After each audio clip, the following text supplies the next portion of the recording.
chapter one kind of goes through the general definitions that we need to be aware of. And, you know, try to finish chapter one, and possibly depending on how time goes, we may even start a little bit with chapter two, okay? But then after that, we have to do this lab, which is really a cornerstone, in my opinion, of the whole class, because if you forgot differential equations and how you solve them, and it becomes a little bit of a problem, right? So that's why I'm dedicating really one lab just for those, okay? So we're gonna go right, and we're gonna do. Oh, the lab math is solving lab. equations? Yeah. Oh. So we're not gonna do any physical lab today. The physical labs will be next week, you know, which we play with springs and all kind of stuff. In fact, we may even do 2 labs next week. Oh. One after the other, because they are short, you know. Oh. It's not like the fluids labs or the heat transfer labs. Yeah. I've heard that They're before, not yeah. that short, you know. And then you gotta write Yeah. 2 lab reports plus do your homework. No worries. Yeah. So, Do you have any idea what time we can typically plan to get out on Thursday, on these class days? on these classes? Yeah. These- Well, when we have labs, possibly 9 8. o'clock. No. 8, I would think is the latest. But other days, when we don't have labs, you know, 6:30 or so. Except we're gonna have the test on the days we don't have labs, so it's the. Yeah, so that's So. kind of the one. So always. Prepare for a long Yeah. evening, boys. That's why we got dinner. Yeah. Today, yeah, exactly. today I Should've been figured that we'll smart. do a probably at 8, which means Yeah, we're we're going going to to 6. All right, so, or it could be before 8, actually. I'm just trying to Get us prepared. sound works. We'll be happy with that. Okay, well, for chapter 1, we left off, I think,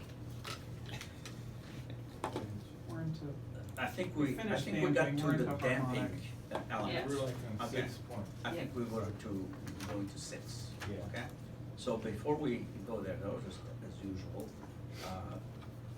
just the key points, right? What is vibration? A motion that repeats itself. And then the 3 components of vibrating systems are what? Mass, strain, and damper. I'm just saying the things that you should really know. Mass stores kinetic energy, spring stores potential energy, and C, which is the damper, it dissipates energy. Okay? So if a system is undamped, the energy is conserved, so theoretically it stays vibrating non-stop, right?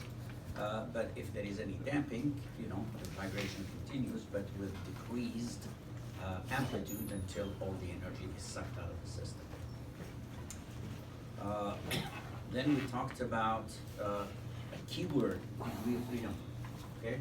Degree of freedom is how many coordinates typically do you need to describe the system. So we have 1 degree of freedom systems, 2 degrees of freedom, 3, and an infinite number of degrees of freedom. In this class, we will be concerned mostly with 1 degree of freedom systems. Towards the end, we will try to do 2 degrees of freedom, okay? We're not gonna go beyond that because the math just gets too overwhelming. These are examples of 1 degree of freedom. Each one of these just gives 1 coordinate to describe how the system looks like. These are examples of 2 degrees of freedom, particularly when you have masses. You have as many degrees of freedom as you have masses, you know, because you need to describe a coordinate for each one. And then this is obviously example of 3 degrees of freedom, right, because you have 3 masses. And an infinite degree of freedom is when you have like a continuous number, such as a cantilever beam, a simple beam, or so. And those are called continuous systems, and they are not part of this class. Okay, what else? We talked about what's free vibration versus forced vibration. Free vibration is when you have a vibrating system in equilibrium. When we say vibration always occurs with respect to a certain equilibrium state. And that's when nothing is happening, you know, like the spring is stretched with the mass and it stopped, that's your equilibrium position. So anything that happens about that. If you tack on, it's kind of it's a simple concept, but I think it makes sense. If you have a spring, it looks like this, it has nothing on it, right? And then you attach a mass at the end of it, what's going to happen? It's going to stretch somewhat, right? So this is going to be your X. Your X will always be measured from this location, right? Now suppose now that I take that same spring and then I tack on another mass to it, right? I have another M, another M. What is the system going to do? It's obviously going to deflect some more, right? So your X now will be from here, see? So always think in vibration that you have to have an equilibrium and that you are vibrating about that equilibrium state. So it's important to know what the equilibrium state is going to be. So free vibration again is when you disturb the system, because this thing just stays like this, nothing happens. But the moment I pull this guy and I let it go, it's going to vibrate about this position. If I pull this guy, it's going to vibrate about that position, and so forth. Forced vibration on the end, so free vibration, you pull it, you don't touch it. You know, you let the system just do its own thing. Obviously, if it goes up and down, that means it's vibrating with a certain frequency. Right? So many cycles per second, that's a certain frequency. And we call that frequency the natural frequency of the system, okay? Each system will have a frequency that typically, as you will see later in chapter 2, it will depend on how much mass is in the system, and it will depend also on the spring constant of the system.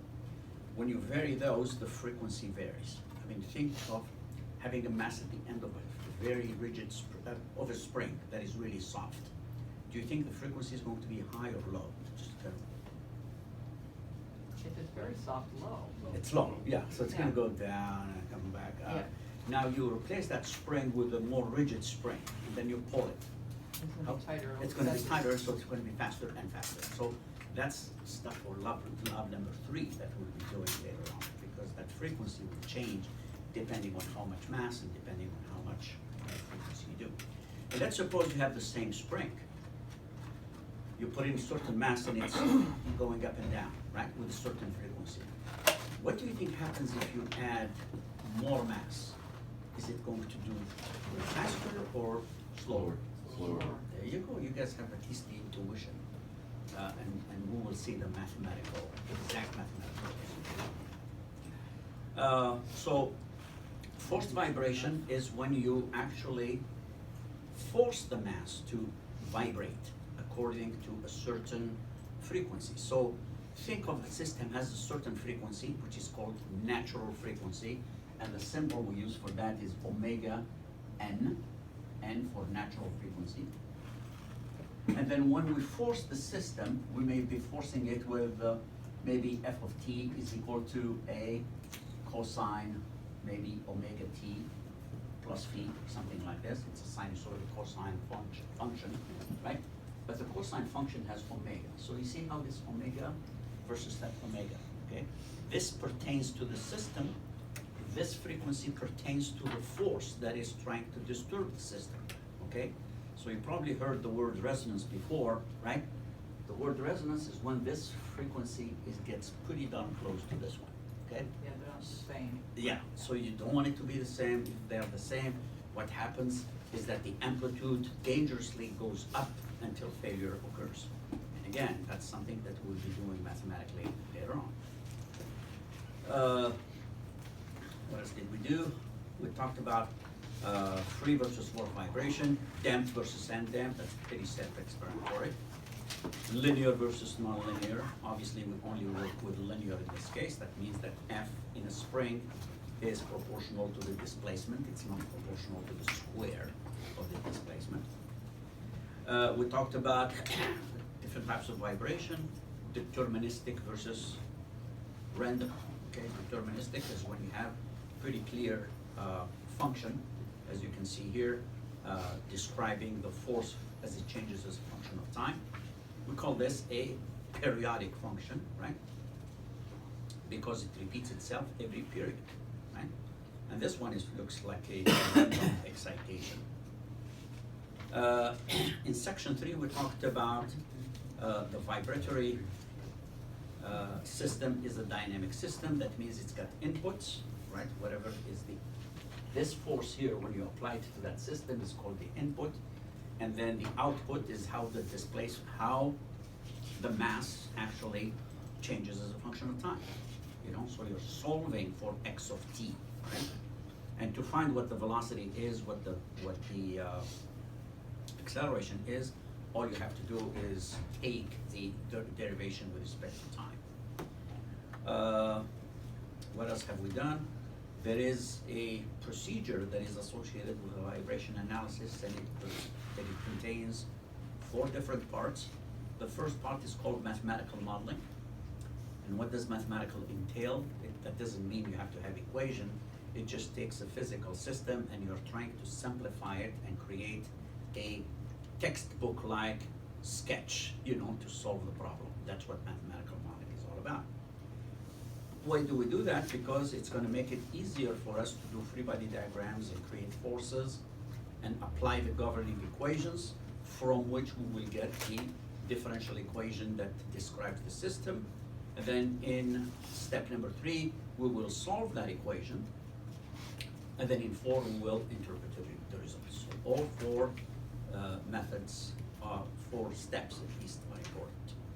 And then we looked at simple examples of mathematical modeling. We looked at the case of a forging hammer, right? A simpler model here, first cut model. You never start with the most complex, right? You start with one, possibly a 1 degree of freedom because it's easier to solve. But as you become more experienced, you can maybe move on to 2 degrees of freedom as more complications are introduced. Obviously, this is more representative of the real thing that this one is. That doesn't mean that this first one is not going to give you at least an idea of what's happening. Then another example was the motorcycle example. Again, you go from this model to that model to this model, you know, so in increasing degrees of complexity. But what's common about all these systems in the mathematical model is, remember those 3 pieces that we talked about before? Mass, spring, and damper. So you take something that looks really complicated and then you are replacing it by a bunch of M's, C's, and K's. Then we talked about derivation of the equations. Obviously, if it's 1 degree, you know, if it's a 1 degree of freedom system, usually you come up, or even 2 degrees of freedom. In fact, if it's a discrete system, you end up with a discrete number of equations, or ordinary differential equations. For continuous systems, you end up with partial differential equations. Solution, that's the topic of our lab today. That's why I had it kind of in blue here. In most cases, you end up with either first order or at most second order differential equation. It's going to be homogeneous equation if it's free vibration, or it's going to be non-homogeneous if it is forced vibration. Okay, and then obviously interpreting the result is an important thing. Then we moved on to section 4, in which we talked about springs, right? And what did we say about springs? Well, the typical springs are helical coil springs. One thing we know about them is that the force is proportional to the displacement. As you can see here, F is equal to Kx, right? And then we looked at the, so that's the linear spring. And then the energy that is stored in the spring is 1/2 of Kx squared, and we've seen this in dynamics anyways. So that's nothing new. And then we said that even though in vibration we keep talking about springs, masses, and dampers, in real life you may have maybe a cantilever beam that you put an end load to it, and then you go like, what the heck is the spring? The springiness of the system is coming from the stiffness of that and cantilever beam. So the inside cover of the book typically has different geometries with an associated equivalent spring to them. In this example, we worked out on the board, finding like a prismatic bar that you pull in tension, and you go like, what is the equivalent spring? And you all know from strength of material, this is more like E over L. Okay. Cantilever beam, we know what is the equivalent K, right? And you probably would agree that it is easier to apply equations to this than it is to this guy. Right? And then we looked at the case where we have to combine the springs. When we combine springs in parallel, when two springs are in parallel, you get a stiffer equivalent springs, so that the equivalent stiffness is simply the sum of the two, right? But if springs are in parallel, in series, I should say, the resulting stiffness is going to be weaker than any one of those. So when they are in series, they follow the reciprocal rule, meaning 1 over K equivalent is 1 over K1 plus 1 over K2 plus et cetera, okay? So that's how you combine those, and we said that they follow the opposite trend that resistors in electrical systems do. Looked at that example, then we said sometimes you don't have springs that are in parallel, they are not in series, it's kind of a combination of both. But if you have a system that has a bunch of springs, for example, and you have an applied force and you want to find what is the equivalent spring in this case, now you're not going to use springs in parallel or in series. What you need to do here is model this as F. You try to express this force in terms of X, and whatever multiplies that X is supposed to be the equivalent stiffness, okay? And I think one homework that we did for that one gives you K equivalent is K times L1 over L squared plus K2 L2 over L squared. Mass, we said that mass store kinetic energy, and then we said to combine masses, the only criteria you have to use is the fact that the equivalent mass that you are talking about better have the same kinetic energy as all the original masses involved, okay? So, and that's really what gives you the equivalent mass. Damping element, this is where we kind of got to last time.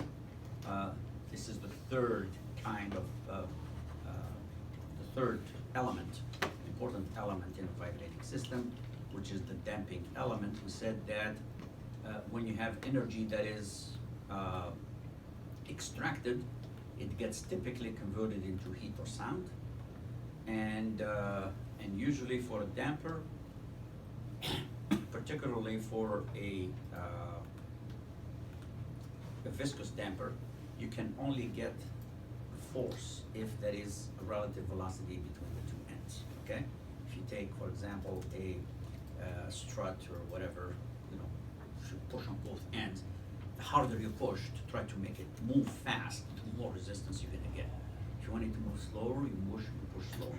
Okay, so again, damping force exists only if there is a relative velocity between the two ends of the damper. Now there are three kinds of dampings. You know, there is viscous damping, which is the most common one that we'll be using, because that's the one where the force is equal to C times the velocity. This is the most mathematically friendly equation, right? The viscous damper. That's why a lot of people use viscous damping. But there is such a thing also as Coulomb damping. Coulomb damping is when you have two dry surfaces, one, you know, moving against each other, and it comes from that mu k that we learn from dynamics. You know, the friction force is always equal to mu k times the normal force. So every cycle you have energy that is lost until you come out. But for a viscous damper, the force that is developed is always proportional to the velocity. And then there is also another kind of damping which is rarely used in our case in here, which is called the material or solid or hysteretic damping. Where does that damping come from? This is in the event you have a, so here we're talking about the viscous damping, which I already mentioned, Coulomb damping. The material or hysteretic damping is when you deform a material beyond the yield stress. As you deform it beyond the yield stress, what's going to happen as you unload? As you unload, you're gonna create what we call a residual strain, right? As you go the other way and you load again, you're gonna come back. So the area under the curve here represents the hysteresis loop, and that represents the energy that you're losing every cycle. So that at the end, obviously, you're gonna be fully damped. If we were just cycling it here through the linear range, we would not be losing much because we would always come back, load and unload along the same line. Viscous dampers, construction of viscous dampers, they can be constructed in several ways. You could, for example, have a plate that slides over another plate over a thin fluid layer.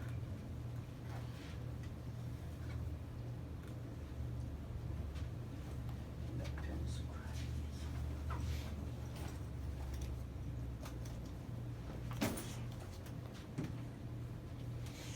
so, if you look at the following example, if you have two parallel plates separated by a distance h, so this distance is h. Of course, here it is really exaggerated, but really it should be pretty thin, with a fluid viscosity mu. Remember how we call mu in fluids?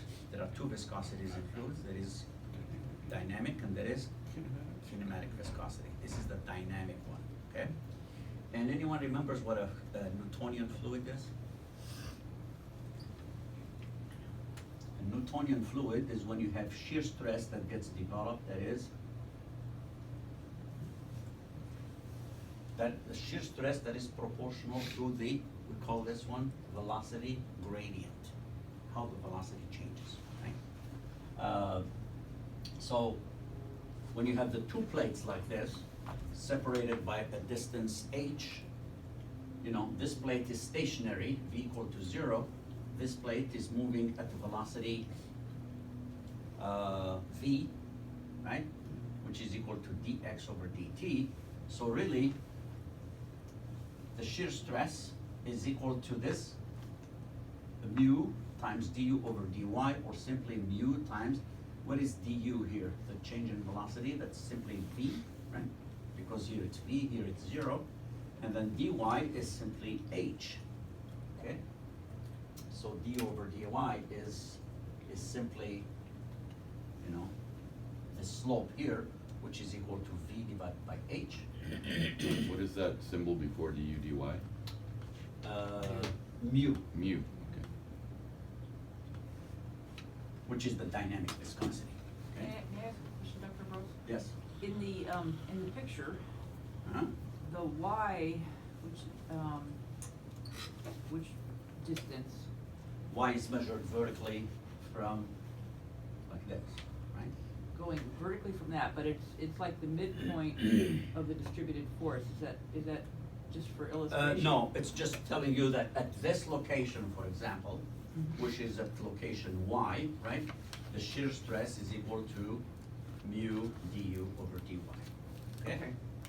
Which can be approximated as simply mu v over y, okay?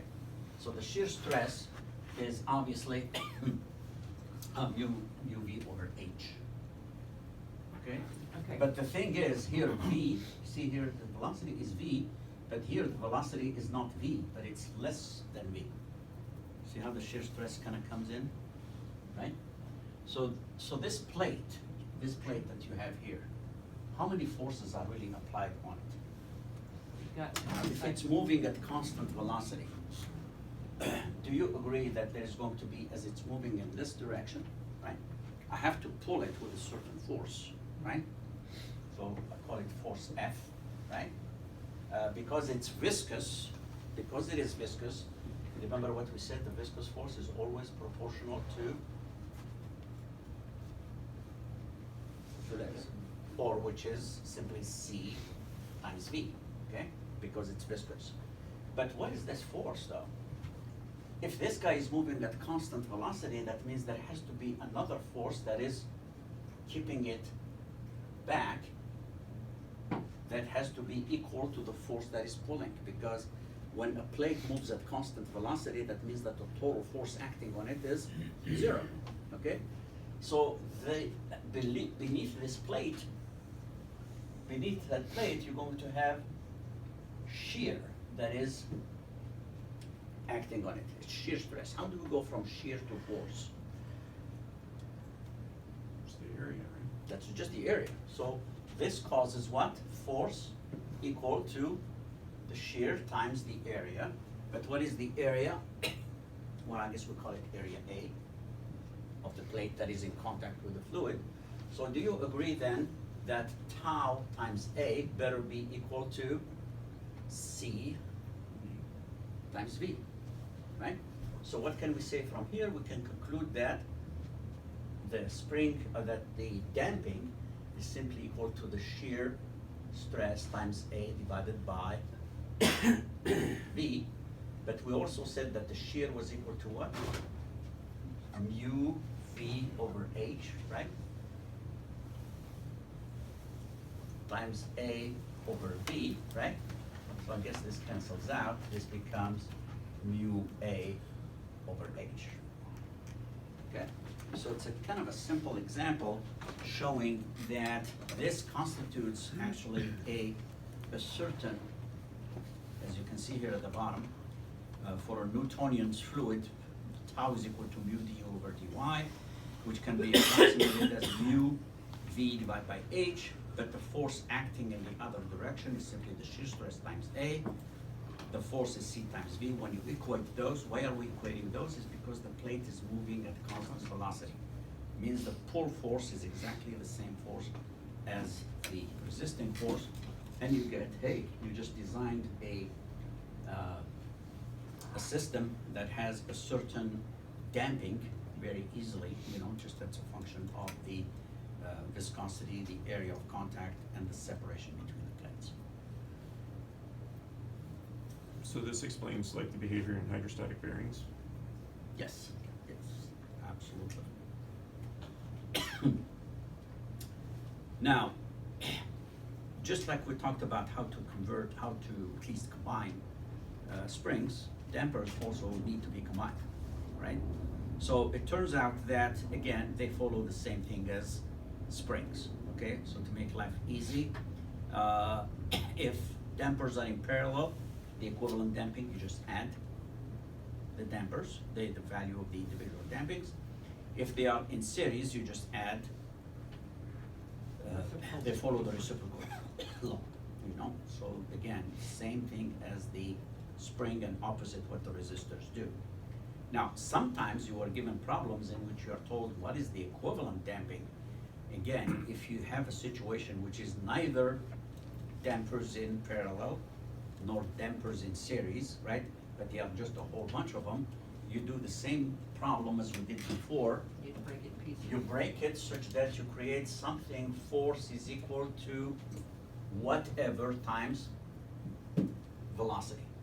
That whatever here, whatever group you get there, really will constitute that C equivalent. If it was for springs, we were doing F equals something, trying to write that force equals to something times the displacement, so that that something is the K equivalent, okay? So for both springs and dampers, when they are clearly in parallel or in series, it's a no-brainer, right? You just use the equations. If it's neither one of those, this is the approach to use.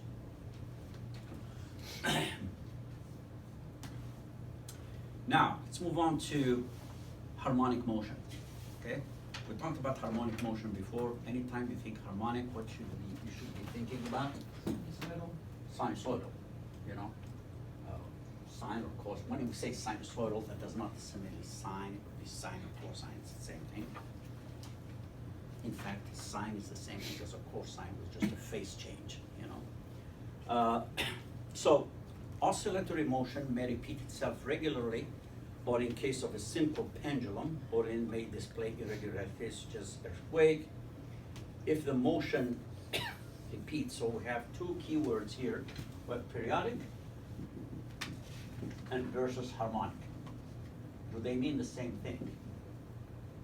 No, Is harmonic function a periodic function? I guess it Yes. is, yeah, Is a periodic function a harmonic function? No. not necessarily. Not necessarily, okay, so that's how it goes. Periodic means it's just whatever, you know, repeats itself over each period, right? But harmonic means it follows a nice cosine or sine motion. Now, how do we generate those? Well, you can look at this, what we call this Scotch yoke mechanism. I keep looking here, of course, it's back there. This is kind of a Scotch yoke, which is sometimes called also slotted link mechanism. It's just another word. Look at this motion here. You have the slotted thing. This crank is rotating about point O with an angular velocity omega. Okay, that means that the angle that it goes through is going to be equal to omega t. Why is that? Because omega is theta, d theta over dt, right? So, so it creates this. Now, as the crank is rotating in a counterclockwise, do you agree that this is being pushed up, right? Yes. I mean, this vertical guide, if you will, is moving up, and as it pushes on the mass will push up, and then as the crank comes down, the mass will come down, and then up, and then down. So if you have like a little pen or something like that on this mass, and then you let it kind of, you let this guy kind of rotate, if you will, just to simulate the time change, obviously the resulting curve that you're gonna get is a sinusoidal curve, right? Now, is this a cosine or a sine, you think? Why is it a sine? Because The cosine starts because cosine starts as 1, at 1. right? But sine starts at 0, right? So, you see here, this point here, O, is when the crank is in the horizontal position, right? And then you move on. So the position then x of t of this mass is simply equal to a sine theta, where theta is equal to omega t. Okay, now this is cool because now that I know position, how can I find velocity? Remember, we talked about this last week. The derivative of a cosine is of a sine is a cosine. Always remember that. Sine is a cosine, cosine is negative sine. But remember, chain rule, don't forget to multiply by omega. So the velocity becomes simply omega A cosine omega t. And the second derivative, which is the acceleration, becomes derivative of cosine is a negative sine. Again, chain rule, I have to multiply again by omega. That's why we get omega squared in here, which is minus omega squared x. Now, what we have just shown in here is that if you have a function x of t is equal to a sine omega t, then x dot of t is equal to a omega cosine omega t, and then x dot dot of t is equal to minus a omega squared sine omega t, but then a sine omega t is simply x of t, so this becomes minus omega squared x of t. Now, staying away from just the math aspect of it, what this equation is telling me, third equation right here, it's telling me that the acceleration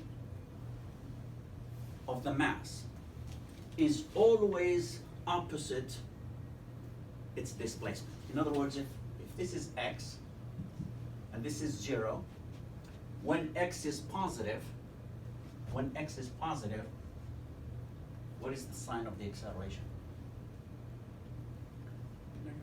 Negative.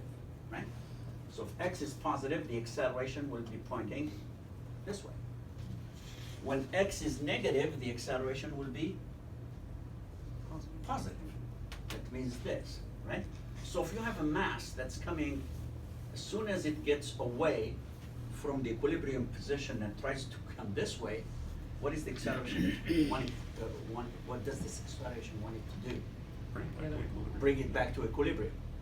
As soon as it goes past the equilibrium, of course it went beyond where it should go, what does this acceleration try to do again? Push it back towards equilibrium. So it's an acceleration that tends to always bring you back towards equilibrium. The acceleration is changing as a function of time, obviously, but it's always tends to push you in the towards this. And anytime you have an acceleration that is proportional to the position with a negative sign, we call this the simple harmonic motion. Harmonic motion. SHM. Okay?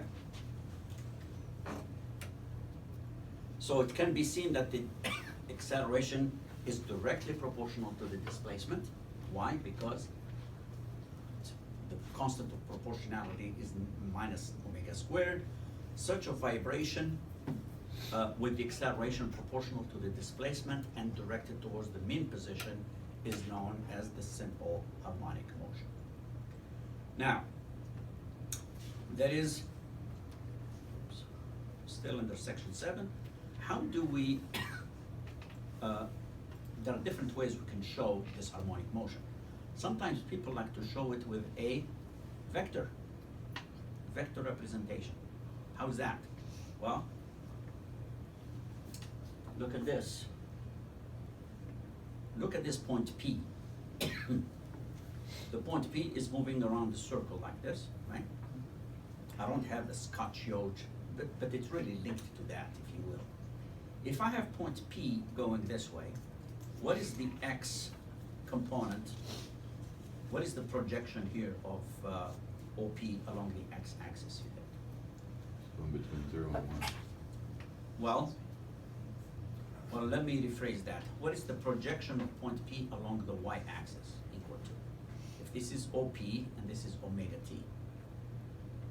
Sine. Between negative. So it's y is equal to a sine omega t, which is this guy, right? But x is, the projection along x is simply a cosine omega t, okay? So harmonic motion can be represented conveniently by means of a vector. Now what happens as the vector rotates about point O, do you agree that along y you will be generating this type of curve, right? And along x you will be generating this type of curve, okay? Now, the projection of the tip vector OP on the vertical axis, as we indicated, was a sine omega t. On the horizontal axis is a cosine omega t, and both of those are harmonic motions, okay, that are described by a rotating vector. Now, sometimes we also can represent this using complex numbers, right? Complex numbers is not something we use every time, right? You probably done it when you did electrical stuff, electrical powers. I'm sure you have done phase, magnitude, phase type of things. So the complex number representation, again, is the same thing. Because when I have something that is rotating about point O, even if it's just a vector, right? We should do it like this. Maybe it's just a vector that is rotating.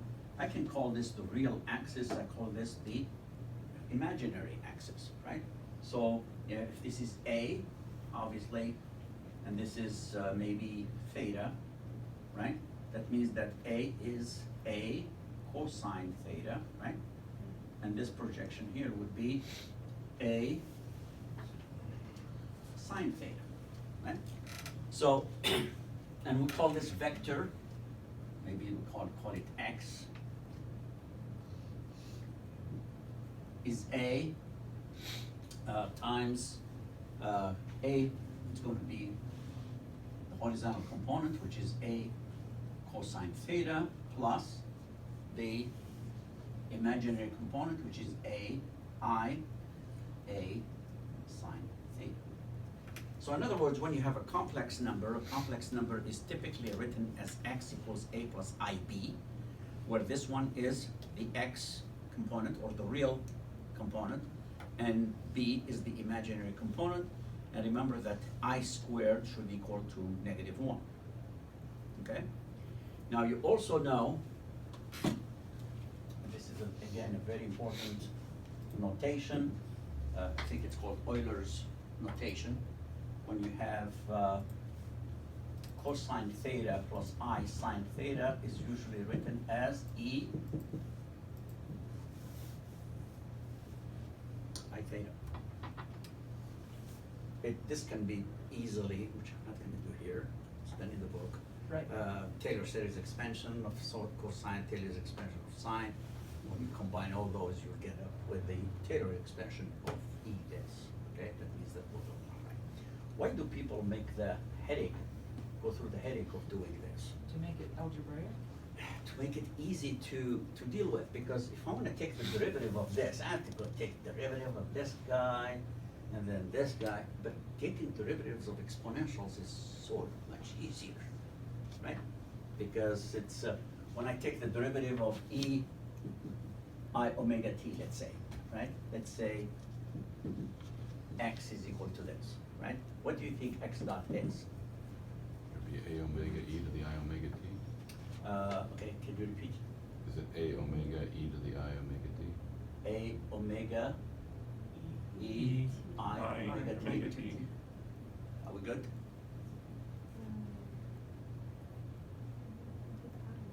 What happened to the I? Yeah. it happened to the I. Oh, is I, that's right. So there's have to be an I in there, right? So I omega, chain rule, you know, don't forget I, right? And how about x dot dot? I squared, omega squared A. e to the Okay, I squared, omega squared A, E to the I omega t. But I squared is Negative. -1, so this becomes like this. And this guy is A E I omega t is just x, so this becomes minus omega squared times x, okay? A lot So, simpler.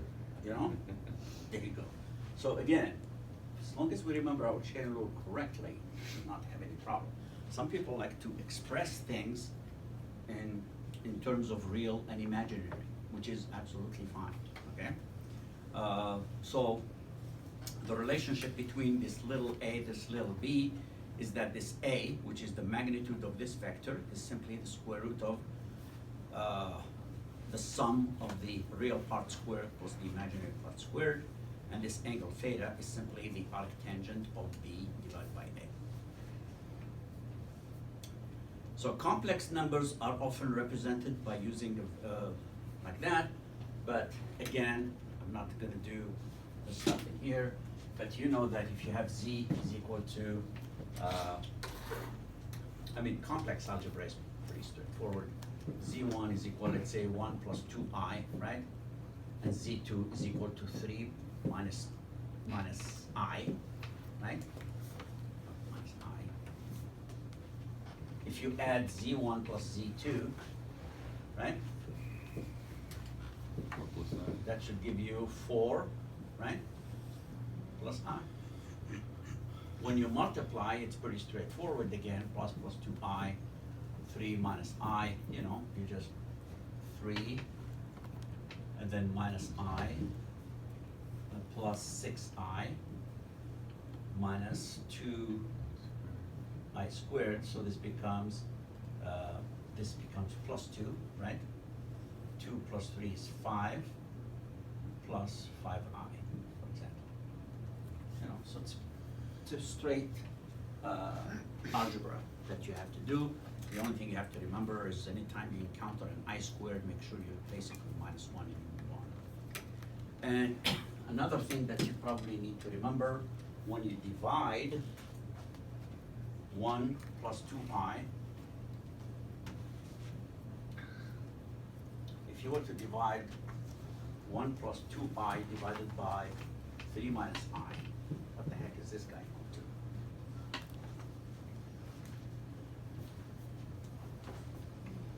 Ask me to remember that. All right. So anytime you have something like this, you have to use, do you know if you have a complex number A plus I, B, right? What is the complex conjugate? Complex That was conjugate years is ago. A minus IB. You know, you just take the imaginary one and put the minus sign. Why is that? It's a pretty good reason. So I multiply both the top and the bottom by the complex conjugate of the bottom, which happens to be 3 plus I, right? 3 minus I, this becomes 3 plus I. The reason for this is, remember when you have A plus B times A minus B, it's equal to A squared minus B squared. Remember that identity? So here it's going to be, we're going to forget about the top.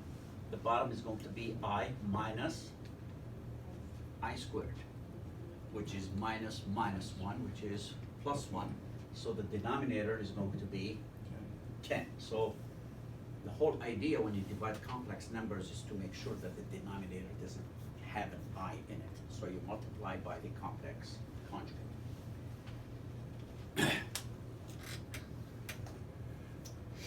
Okay, operations on harmonic functions, you know, if x is equal to I omega t, and so you guys did this already, dx over dt is what? Take the derivative, I omega t, which is simply I omega times x.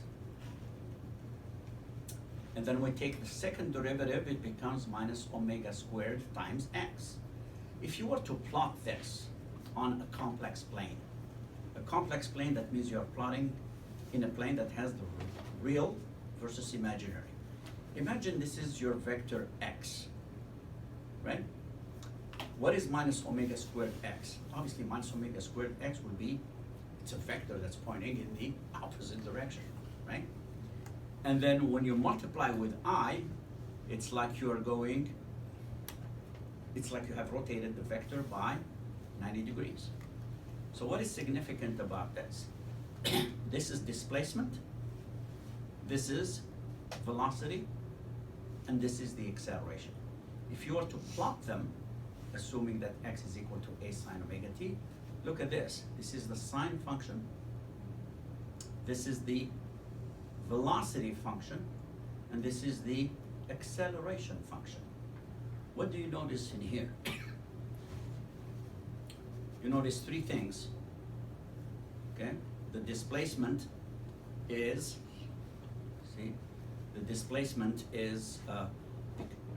just going back one more time here. You go like, man, I have real and imaginary. But if my function is x is equal to a times sine omega t, are we talking about the imaginary part of this or the real part of this? Yeah, x down there is the real part. Well, the real part though will have the cosine, okay? Oh, yeah. But I want the, so in other words, this is very important. When I say ei omega t, right? This becomes like cosine omega t plus I sine omega t, right? And then obviously you can multiply by a, right? But if my function that I'm interested in is sine omega t, what I can say that a sine omega t, which is my displacement, is actually the imaginary part of this big guy. It's just a notation nightmare, that's all. You know? It's a nightmare. It's just, you know, you either, if it's a cosine, you work in the x-axis, if the other one, you work in the vertical axis. But again, people prefer to use this because it's easy to handle when you take derivatives, right? So what's important then, coming back to this, so the displacement is simply the imaginary part of a I sine omega t. meaning that the velocity will be the imaginary of the velocity, the imaginary. You're just adding im in front of it. But when you look at this, a sine omega t, the other one will be x dot here, will be simply omega a sine omega t plus pi over 2. And for the other one will be omega t plus pi, you know, because you're just changing that vector. The only thing you're changing is really the magnitude and the phase. So what you can see from here is that the acceleration vector, which is this guy, it's leading what? It's leading the velocity vector by 90 degrees. And the velocity is leading the displacement by 90 degrees. Okay, so that means that the peak happens 90 degrees or pi over 2 before. Okay, so it can be seen that the acceleration vector leads the velocity vector by 90 degrees, and the latter leads the displacement by 90 degrees. What I like to see always is to look at just the peaks, either at the top or at the bottom. It really doesn't matter, as long as you have all of them in one spot. See which one is the first, which one is the second, which one is the third. Clearly here, x dot dot is the first, velocity comes after, displacement is the third one. That means that the acceleration leads the velocity, and the velocity leads the displacement. So phase angles are 90 degrees apart. Now, operation on harmonic functions. Suppose you have two harmonics. One of them is given by x1 equals a cosine omega t plus phi, or a1 cosine omega t, okay, which is this one right there. And the second one would be a2 is equal to x2 cosine omega t plus phi. In other words, just the real parts of it, because I want just this, right? If you want to combine both of them, right, then you can find what the, you see how we combine two vectors, you know, you just parallelogram law, right? So they add up to this. Now I can take this x vector and then maybe take its projection here, because this is x2, right? What's If A2? this- If this is x2, this is x2, right? It's parallelogram. Where's A2? Oh, A2 is just the length of this guy, Okay. yeah. So it's gonna be A2 is the length of this guy, you know? And that means that the horizontal projection here is going to be equal to A2 times cosine theta, because this angle right here is theta, A2 cosine theta, this one is A2 sine theta. So both of those. So the resultant of two vectors is simply going to be a cosine omega t plus phi, where a is calculated using this, and alpha is calculated using that. So you don't, you know, it's a simple equation that is fairly easy. Because if A2 here is known, do you agree that this one is A, right? This one is A. If you look at this big triangle, right there, Okay. right? So you can say that A, this length from here to here is how much? From here to here. That's A1. That make sense? Remember, this is vector x1. Vector x1 has a length of A1, or a magnitude of A1, right?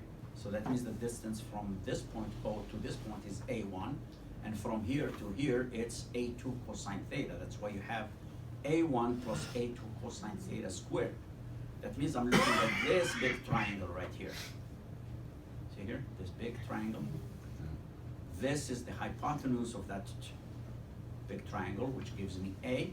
It's the square root of this squared. That squared is the A1 plus A2 cosine theta, plus this one squared, which is A2 sine theta squared, you know? So, and then finding alpha is, again, tangent of alpha is this divided by this entire distance. So alpha is simply the arctangent of that. I have a question. Yes. Are there going to be examples for how to use this? There's kind of been a lot of math. There's a and lot of math I'm that. not sure how I'm gonna use it, like, Yeah. I'm kinda getting lost, to be honest, Application. like, there's a lot of math that I took years ago that's kinda like we're picking up where we left off back then, and I'm just like, Well, I don't even know what I'm looking at with this graph. Really? I mean, what? Well, I mean, You're the only one. well, I mean, with respect to harmonics and vibrations, the- I'm like, yeah. what am I don't know, I'm just really, well, really struggling. this is just like anytime you have a function, you know, maybe a system is subjected to different forcing functions. One is given this way, the other one is given that way. You're trying to combine them into one. You know, almost gonna say it's the same thing as a spring or something like that. You're combining the spring stiffnesses into one. Here you're combining two different functions into just a single one. Yeah, I mean, I get, you know, vectors and the resultant vector and all that, Mhm. but I'm just, the connection to vibration, like what? I Oh. don't know, I guess, where's Well, an it's- example? Well, I you know, guess. I think it's too early for that, you know, because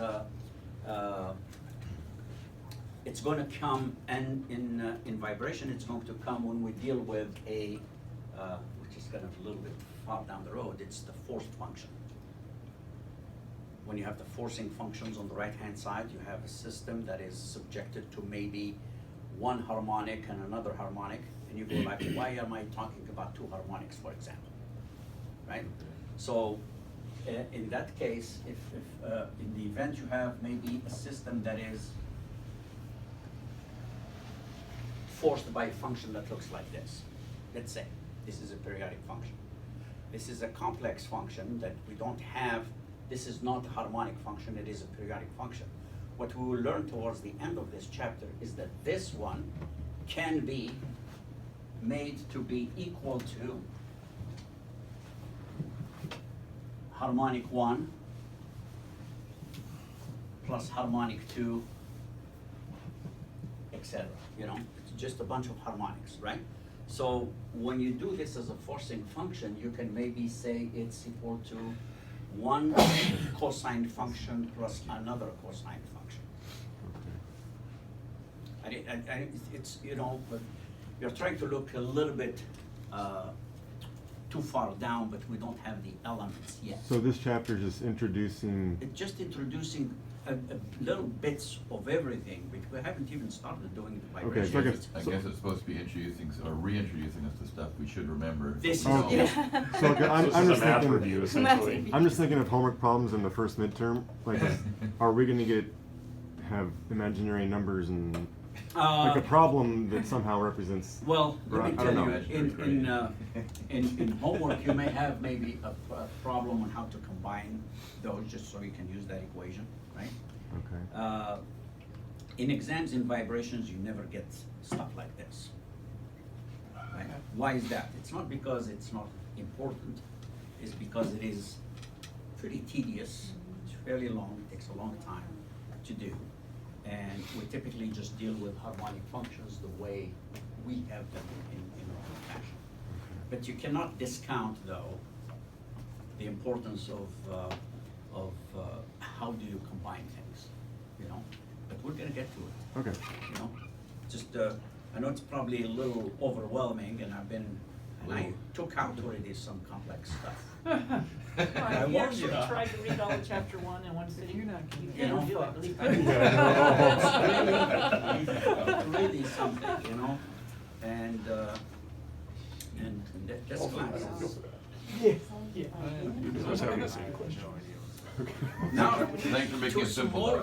some more definitions again. Remember, this first chapter is just a bunch of Okay, that helps. many different things, This you is know? just introducing some stuff that we're gonna be Introducing that learning we're gonna or use using starting later. from chapter 2 and on. Okay. That's really what it is. It's a okay? long first chapter. So a cycle, we all know what a cycle is, the movement of a vibrating body from from its undisturbed or equilibrium to its extreme position in one direction, then equilibrium position, then to the other extreme position, and then coming back to that same one. That means you have done a complete cycle, right? You're coming back to exactly the same point. Because you could say, well, I'm coming back to the same point. you would come back to the same point in half a cycle, right? Remember, you're going like this, but again, you have to be kind of going in the same kind of direction. Going, coming back, going to the other extreme and coming back to that. That makes up a cycle. And amplitude, what is amplitude? Anytime you have a function, x of t is equal to a, either sine or cosine, it really doesn't matter. This is always called the amplitude. Okay, the amplitude, that means how much higher you are, you go from the equilibrium position, okay? High amplitude, low amplitude, etc., right? So, maximum displacement of a vibrating body from its equilibrium position is called the amplitude of vibration. Period of oscillation, how long does it take to do a complete cycle? Okay? It's equal to, obviously, 2 pi times, let's say, for example, x of t, right, is equal to, let's say, a sine omega t plus phi, let's say. This is a very general form of a harmonic, right? And so at xt plus the period, which we know nothing about, presumably, right, has to equal to a sine what? Omega t plus t, right? So all I did here is just change the time with t plus t. But then what is really the sine function has gone through?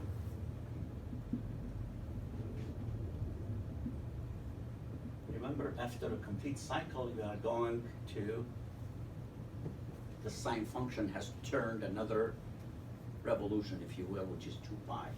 So if I equate this to this, what do I have here? Omega t plus omega capital T plus phi, that should equal to this, right?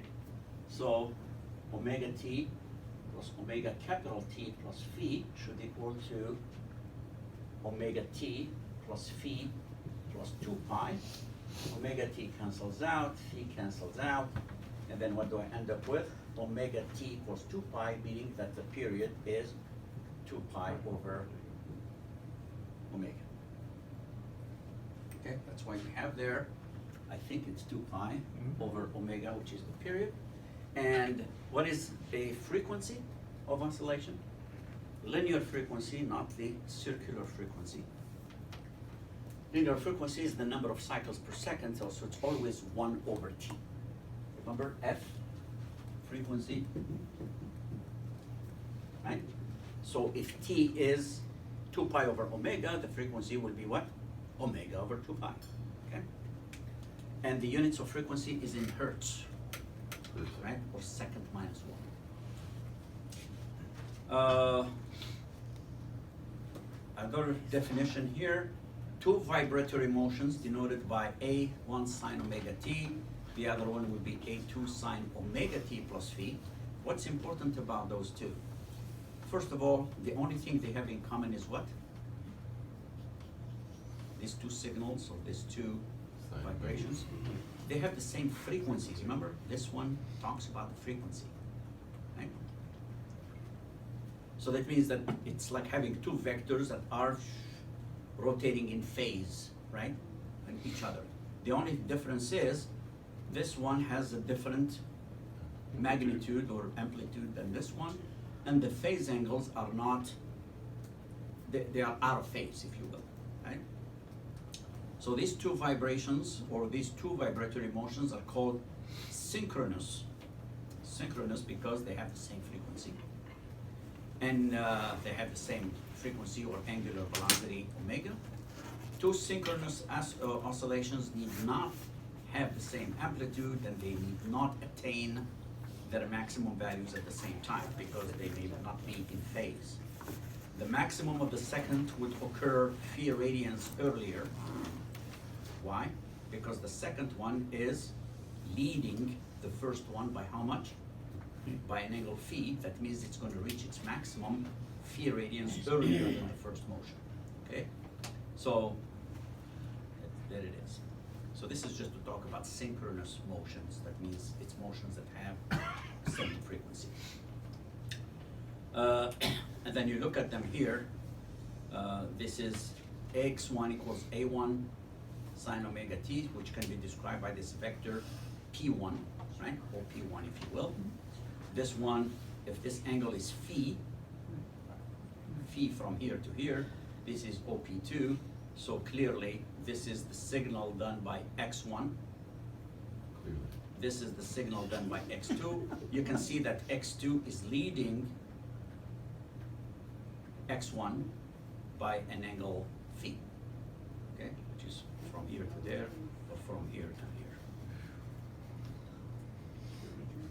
Natural frequency. See, all these are definitions so far. We haven't even scratched the surface yet. I know. Right, so we haven't got into that. I'm locking this all up. It's in the vault. It's in the vault. Yeah. Natural frequency. What did we say about natural frequency before? It's the frequency that a system vibrates with after being displaced, after it is displaced from its equilibrium and left to do its thing on its own. Okay? So 1 degree of freedom system typically has one frequency, right? But if a vibratory system has n degrees of freedom, we will have usually n frequencies. So when we get to 2 degrees of freedom systems, we'll have to deal with 2 frequencies.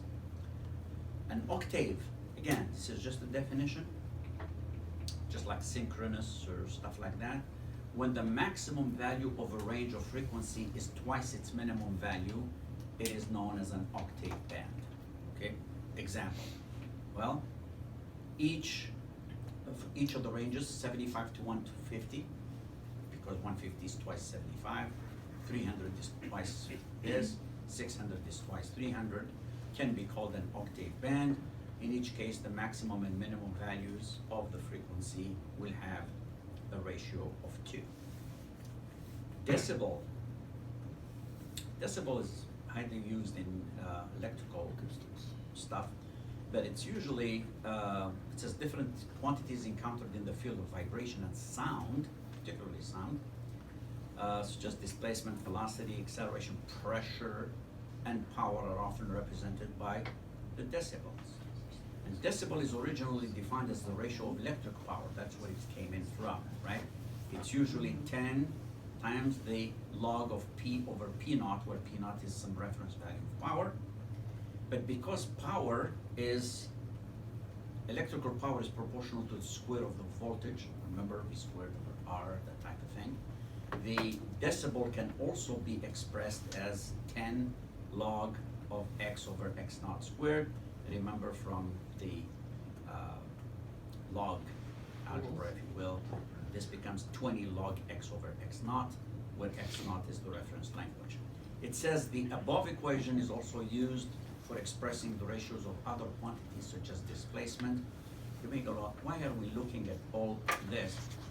In fact, the decibel stuff, we're going to be looking at it in the spirit of when we talk later on about damped vibration. We will look at how a displacement from one cycle to another decreases, right? It happens that it follows kind of a certain logarithmic law, which will allow us to compute a lot of other things. Harmonic analysis. We're almost done with this chapter. So, although harmonic motion is simple to handle, some people may not agree. The motion of many vibratory systems is not harmonic. That makes it even worse. So you're doing with cosine functions. So if you remember the chain rule, remember the derivations, sometimes you can get by, right? But the moment you start dealing with periodic functions, then you go like, what the heck is the omega? There is nothing, right? You have to resort to other things. But fortunately, Mr. Fourier has done our work for us. Any periodic function of time can be represented by Fourier series. And an infinite number of cosine and sine terms. So how does that work? Well, if you have a, what do you call this function here? Sawtooth? Sawtooth, it's a periodic function, right? So if you take this one function, which is defined as, in this fashion for tau, you get an amplitude, so it's linear, then you drop down, you get this. So the period is tau, right? So this is a over tau times t, right? This linear function at least. If x of t is a periodic function of period tau, its Fourier series represented will be x of t is equal to a naught over 2 plus an infinite sum of cosines plus an infinite sums of sines. I mean, I'm sure you heard of Fourier series. It may have been some time ago, right? But this is how they represent it, and sometimes we write it in this fashion. It's a naught over 2. A naught over 2 typically represents what? It represents the average value of the function, right? And then the other ones is, like for example, this problem, this is the actual function, right? This graph I think is very telling. If you only maintain this term, a0 over 2, this is the first approximation. We call this the one-term approximation. That's way different than the function itself, right? But if you include two terms, right? See, the function becomes kind of looks like this. It's still not it, right? But at least it's following that same trend. If you use three-term approximation, then you get this bold curve, right? Again, you're still not that sawtooth, but at least you are getting closer and closer. So theoretically, if you get many terms, you're gonna mimic how the curve is going to look like. Okay, now the big question is, okay, that's great, but how do I find what the heck A0 is, what A1 is, what A2 is? Well, Fourier tells us that you have to use these types of equations to find what A is, what B is, what the ANs are, the BNs are, okay? A0 is simply 2 over tau, the integral between 0 and tau of xt dt. In other words, you integrate always over a period, okay? And AN, it's the same thing, xt, except that you multiply by cosine, and Bn you multiply by sine, and then you do this. Now, doing this by hand is, in most cases, from my experience at least, to do it by hand, you almost have to do integration by part all the time. I'm never going to ask you to do this, so just so you know. But in MATLAB it could be. But in MATLAB it's done, with no problem. And sometimes some people don't like to write the function that way. They want to write the Fourier series as the sum of, like, just a bunch of d naught plus d1 cosine omega t plus phi 1 minus phi 1 d2, etc. That means in here, what do we have to evaluate? We have to evaluate the d naught, the dn's, and the phi n's. So it's just another form of the function, and in that case, the dn's and the phi n's are given by that equation. That means no matter how you take that periodic function, if you want to write it as a sum of cosines and sines, then you have to use the previous slide to find out what the ANs and the BNs are. But if you want to write it in this particular fashion, then the D naught and DN and BN are still a function of the A and BN in this fashion. Some people like to kind of go further with this, right? And write it using the imaginary. The Euler's notation, right? The Fourier series can also be represented in terms of complex numbers, right? So ei omega t is cosine plus sine because, we are still talking about harmonic functions, right? So the harmonic function in this case could either be the real part of this or the imaginary part of that, right? So either one of those. And again, the big advantage of using this notation is nothing more than taking derivatives and get, the ease of taking derivatives. Again, no sense going through this again. X of t will be in this fashion where ANs and BNs are still those coefficients that were calculated before.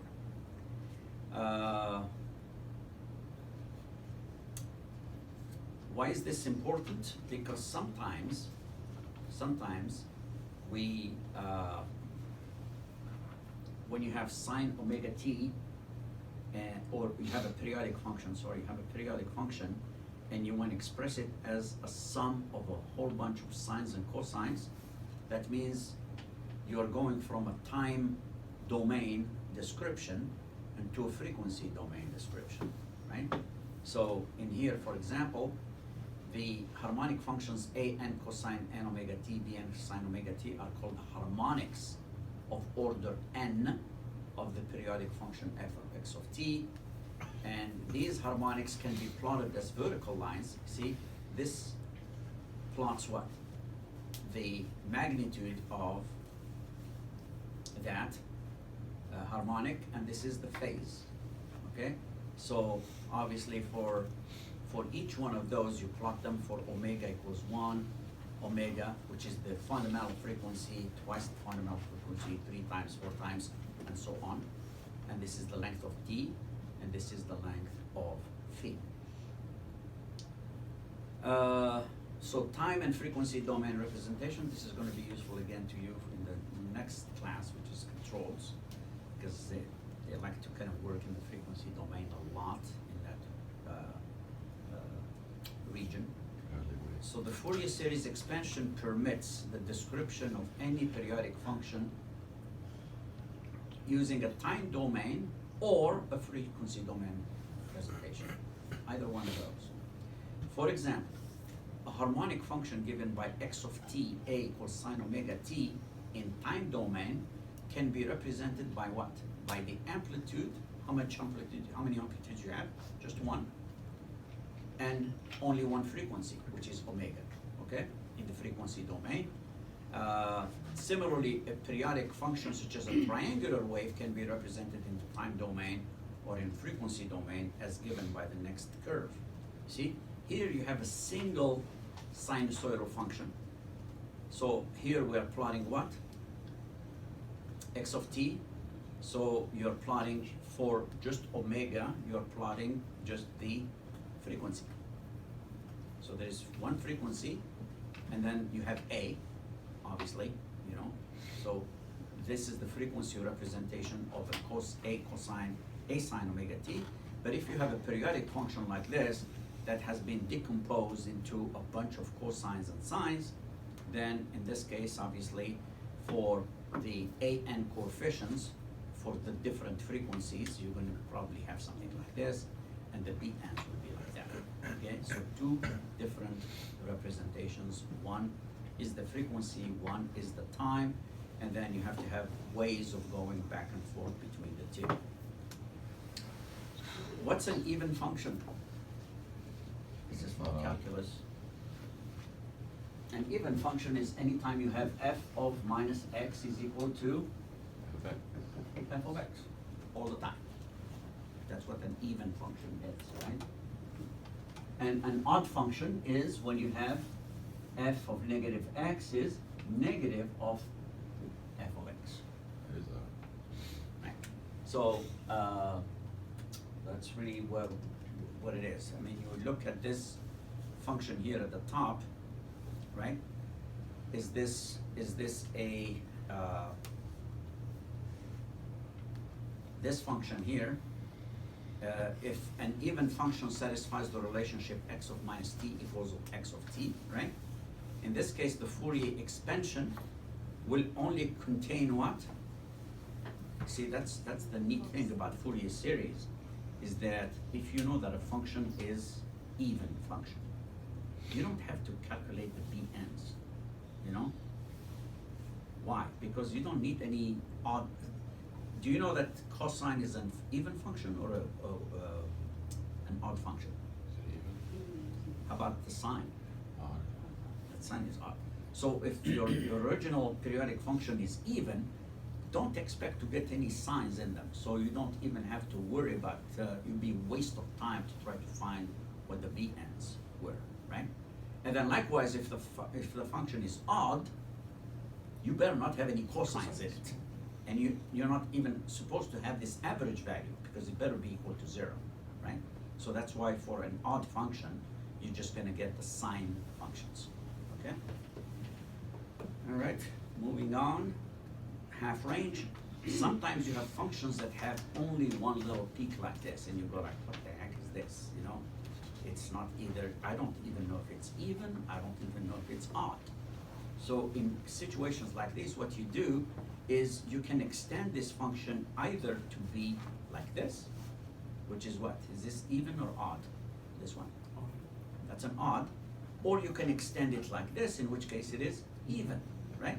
So again, either one of them is going to be fine, right? One will have just the sines, the other one will have just the cosines, right? But at least in that range, they're going to be well defined, and we call the Fourier series as the half range expansion.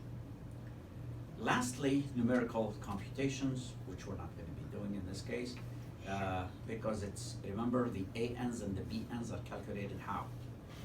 Just as integration, right? But what if you cannot do the integration nicely, right? Like get a nice function, so you have to do it numerically, right? So remember, in numerical, you're taking a continuous thing and replacing it by a bunch of discrete ones, right? So you either use Simpson's rule or whatever, right, to calculate those coefficients. And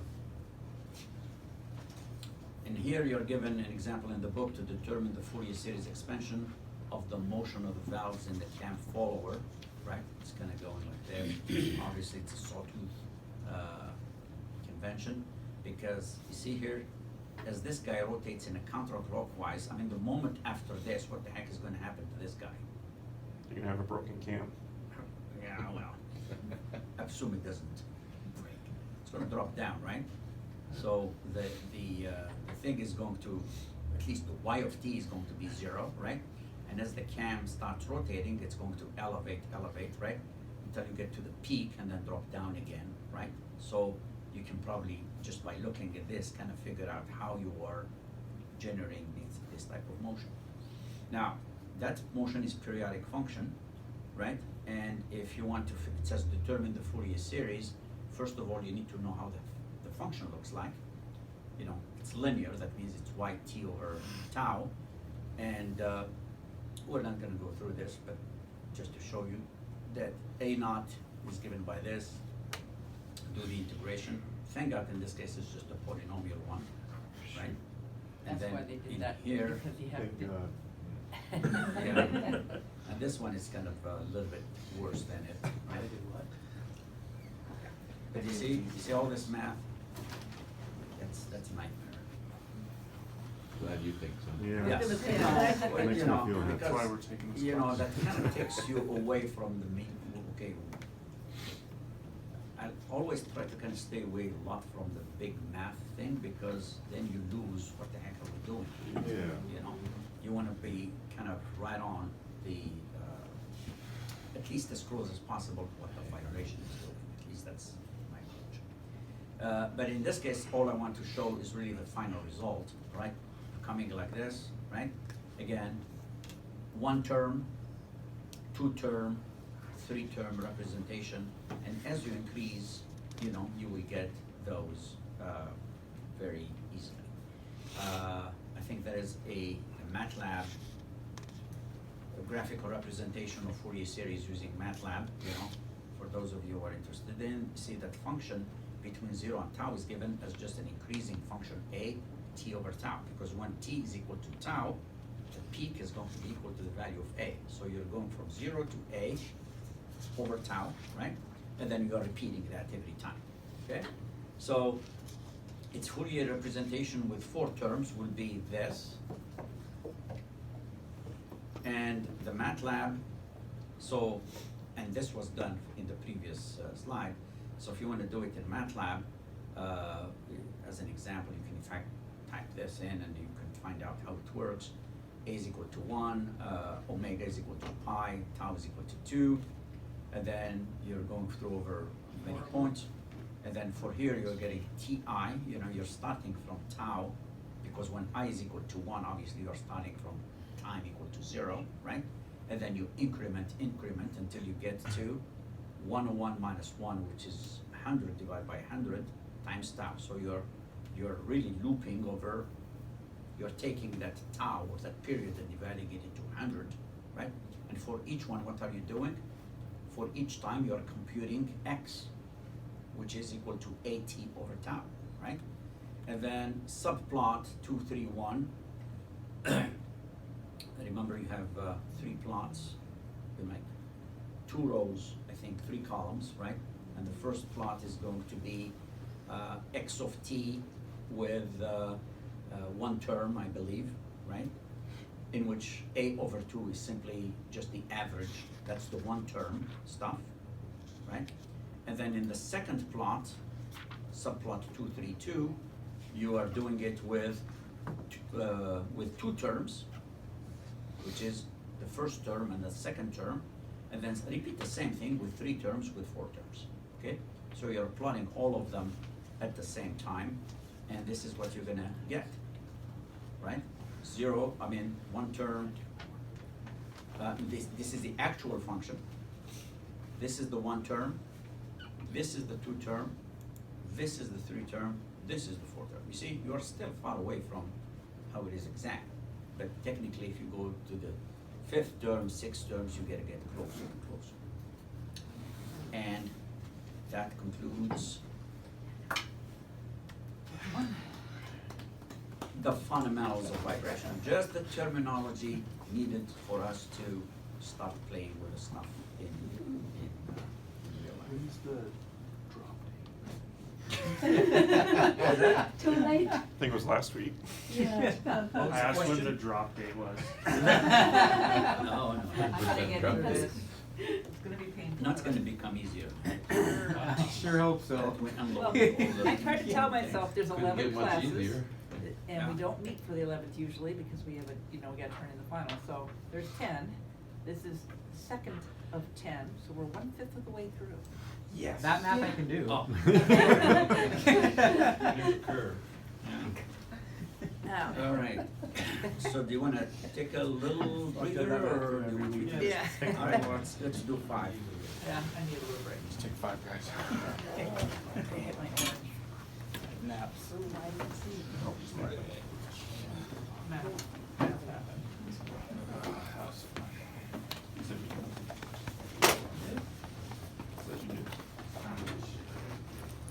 At least one message.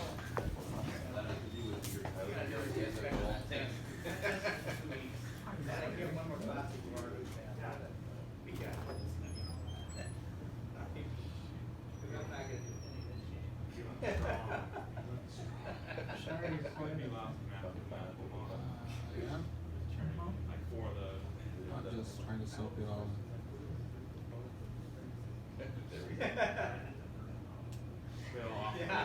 Did you read 1 degree and 2 degree? Okay. Well,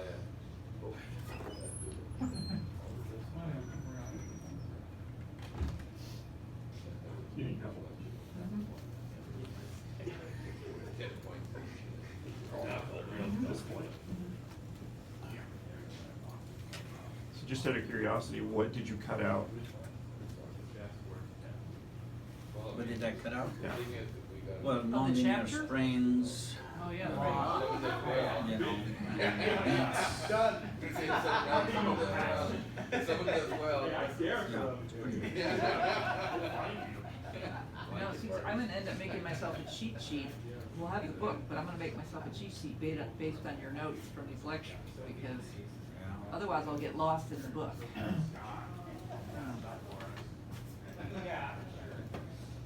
What did he say was important? That's right.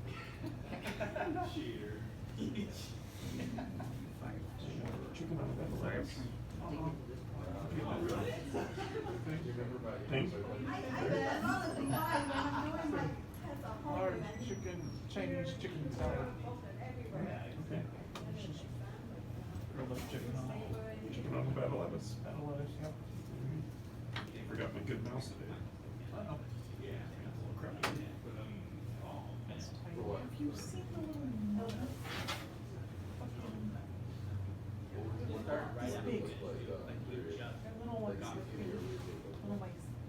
couldn't travels. get carpal tunnel using one of those. But I think this On the one's go small travel. enough.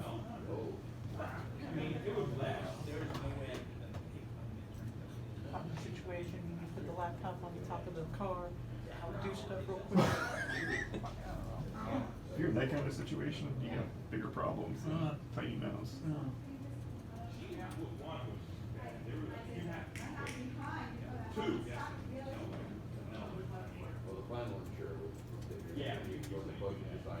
Researching monitors.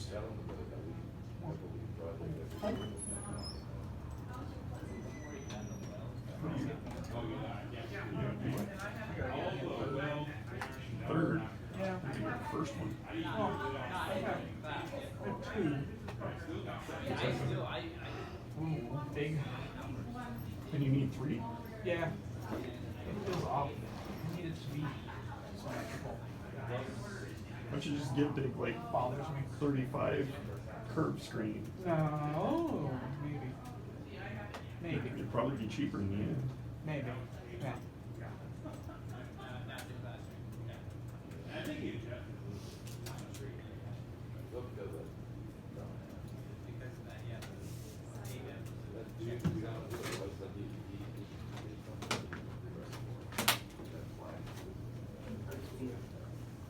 What happened?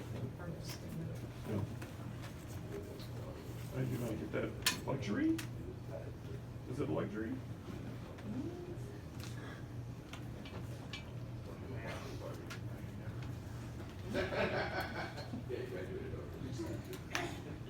Finding a curve one. Oh, I think I was just gonna get a 27.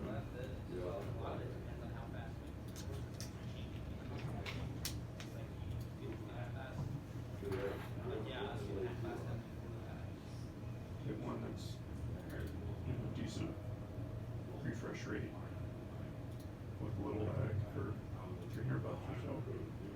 But not anymore, right? We get a copy of next year, or last week's one, like, Yeah.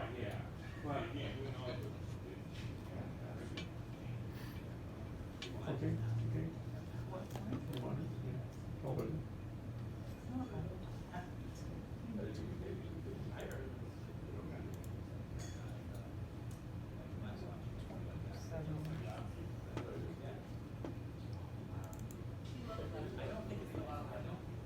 I think it's because you don't like to have the slit in the middle, right in the middle of your field of view. Well, right now I have one right here and one on the side. Oh, And yeah. it just throws me off all the time. I have to flip it vertically sometimes. And, at my desk at work.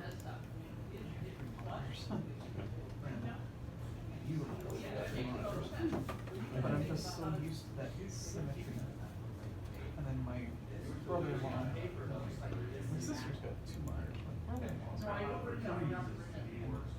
It was like how his is set up versus how his sister's is set up. It's just like, even if I just have nonsense going on there, I just kind of need that Just to have some. visualization of just.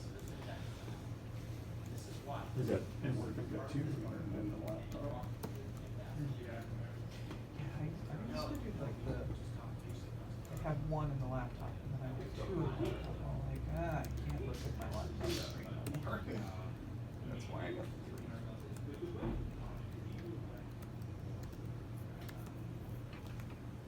And I actually.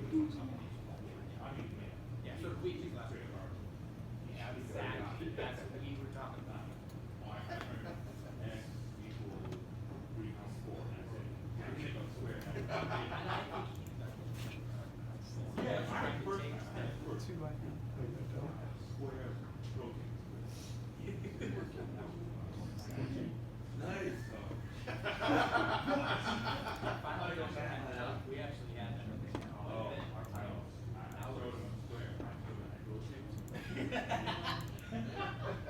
He shook my hand. I walked it up to him. My young prodigy. You have a computer there. You can use it. What's up? So, Amazon up here?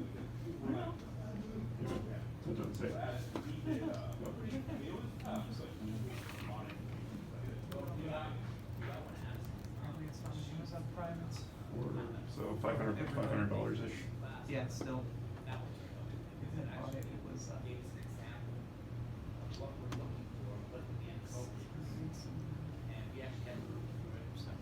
there's a lot of new,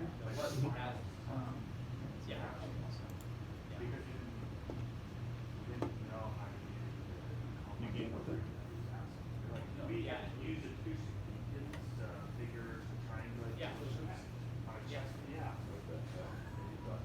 And it wasn't even as complex as that, it was, we were given, we could calculate the amount of time to put that in there. Oh, Gary, I'm okay.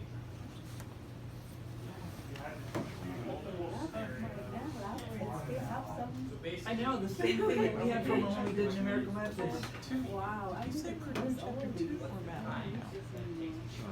I assume we're doing that one. Because chapter 2 is on the syllabus until next one. True. But I don't know. I guess we'll find out.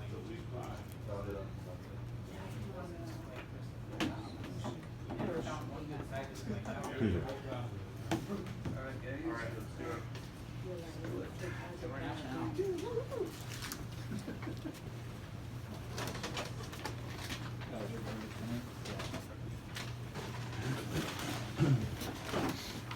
Well, I've been trying to study the weekend too, and it's amazing how much I've forgotten everything. I feel like. You're not the only one. Remember my name. I mean, I was looking at the thermodynamic problem and going, I know I remember that lecture, but. Okay. Yeah. I hear your memory gets better as you get older, but. It does? Okay. Sure. Is that true? Yeah, old man. We'll leave the cheesecake over How's low, his but- You should drop that a couple points just for that. -2. You know, we're at You're the T. one, you're always there. You know, Oh, we you are- get to buy it, I'm so old. we're doing chapter 2 now. I don't know what you're talking about, I don't remember any of that.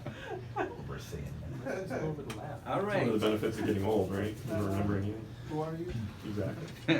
Let's start looking at the real vibration stuff. Yeah. Thank So you. this is What what have we been most looking at? other textbooks That was the kind amendment. of start with. So anytime you start vibration, you start with, guess what? Free vibration. That means we're not forcing it. We're gonna be pulling on something and then see what the heck it does, okay?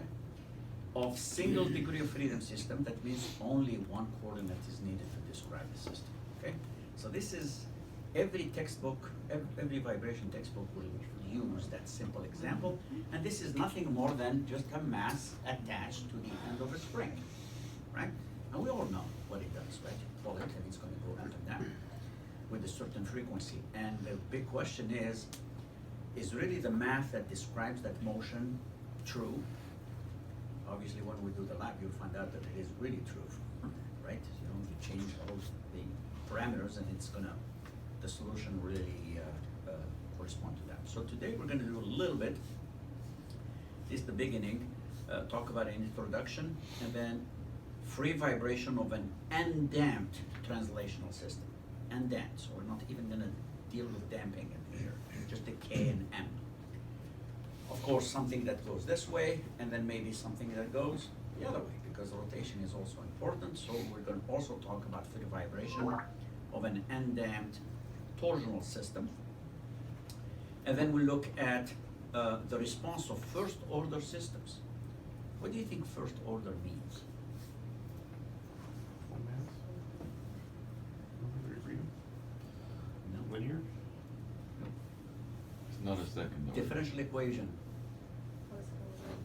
First order differential equation. That means in the equation that describes the system, the highest derivative is going to be on first derivative, right? As opposed to second derivative, which is a second order system. And then we'll talk about Rayleigh's energy method. So those of you who've taken dynamics will remember this a little bit. Yeah. And then after that we'll go and say, hey, free vibration with damping. Now, by the way, in dynamics we didn't call it Rayleigh's energy method, just so you don't get concerned. We just talked about conservative systems. You know, when energy is constant, what do you typically have? So we'll talk about free vibration with viscous damping. So when we get to section 6, we're just going to introduce that C, and then the equation becomes a bit more involved, right? And then when you damp a system, how does it get damped? Does it get damped? Do you always have, when you have damping, do you always have a sinusoidal thing that kind of decreases? Not necessarily. If it's underdamped, yes, you will. But sometimes you get a critically damped, that means you immediately stop without having any oscillation. Just like when you design guns that you shoot with, obviously you gotta, it comes back, you don't want it to do this, you know? So you want that thing to be damped. Or sometimes you have it over damped, in which it's just gonna die down, but it's gonna die down over a longer period of time. So we're gonna talk about all those three key. Anytime you have damping, you have to know about those. Under damping, critical damping, and over damping, right? And then we'll move on after that, section 7, 8, 9, etc. In 7, we're going to talk about general representation of characteristics, roots, and solutions. So this has something to do with controls again. Some people like to work in the time domain, some people work in the complex domain, in the frequency domain. So we'll be kind of dancing back and forth to give you a little bit of flavor, because when you draw these characteristic roots, depending on where they fall on the complex plane, you can actually look and say if the system is stable or unstable. And then Coulomb damping, probably not say much about it. Hysteresis, we're just going to omit. And then lastly, just stability of systems using transfer functions is another thing that we're going to be looking at. So,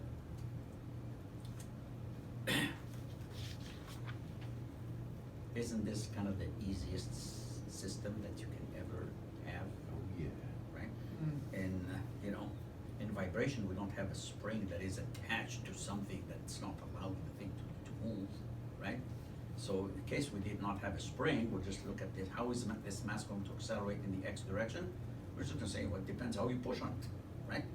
Whatever force is going to create, F equals ma. Usually if the force is constant, the acceleration is constant, then we use the kinematic equations. We get the position, velocity, and acceleration of the thing at any time, and we're done. Unfortunately, this is vibration. You know, the spring comes in and says, hey, where are you going? You need to come back, right? So that's why this mass, you know, you pull it, you know, and then it goes, oh, the spring is bringing it back, you know, and then it pushes on the spring, then the spring pushes it back towards its equilibrium position and back and forth, okay? So how do you analyze this type of motion? This is the simplest one, and it's free vibration because it oscillates only under initial disturbance. In other words, it's not sustained. You know, you move it and you let it go. No external forces acting after the initial disturbance. So the simplest position, or the simplest possible single degree of freedom is shown below. Obviously there is no friction here at the bottom, right? This mass is free to move in the x direction. So the spring function in here, when you pull, if this is the equilibrium position, and I need to find how the mass moves, what do I need to do? I need to do a free body diagram on the mass. Do you agree? So if I pull the mass to the right a little bit, right? How many forces are acting on it? Now let's forget about the vertical direction because it is not moving in the vertical direction, right? But just in the horizontal direction. Is this my thing that's doing this? I think so. Is it possible?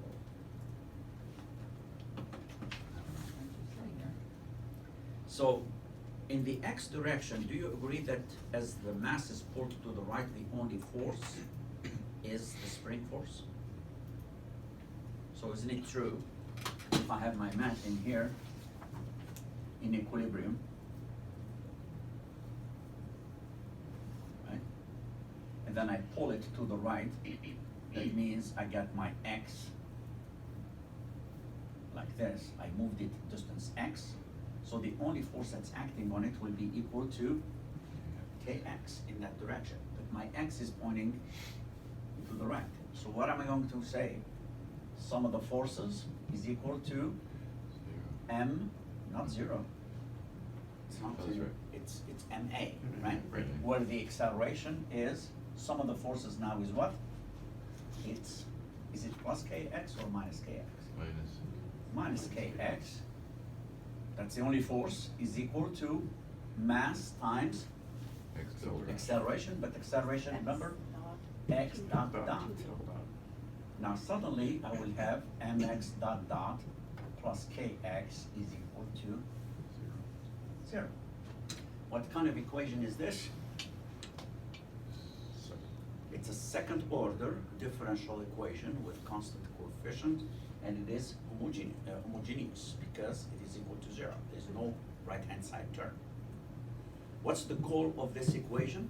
Solving this equation will tell me what?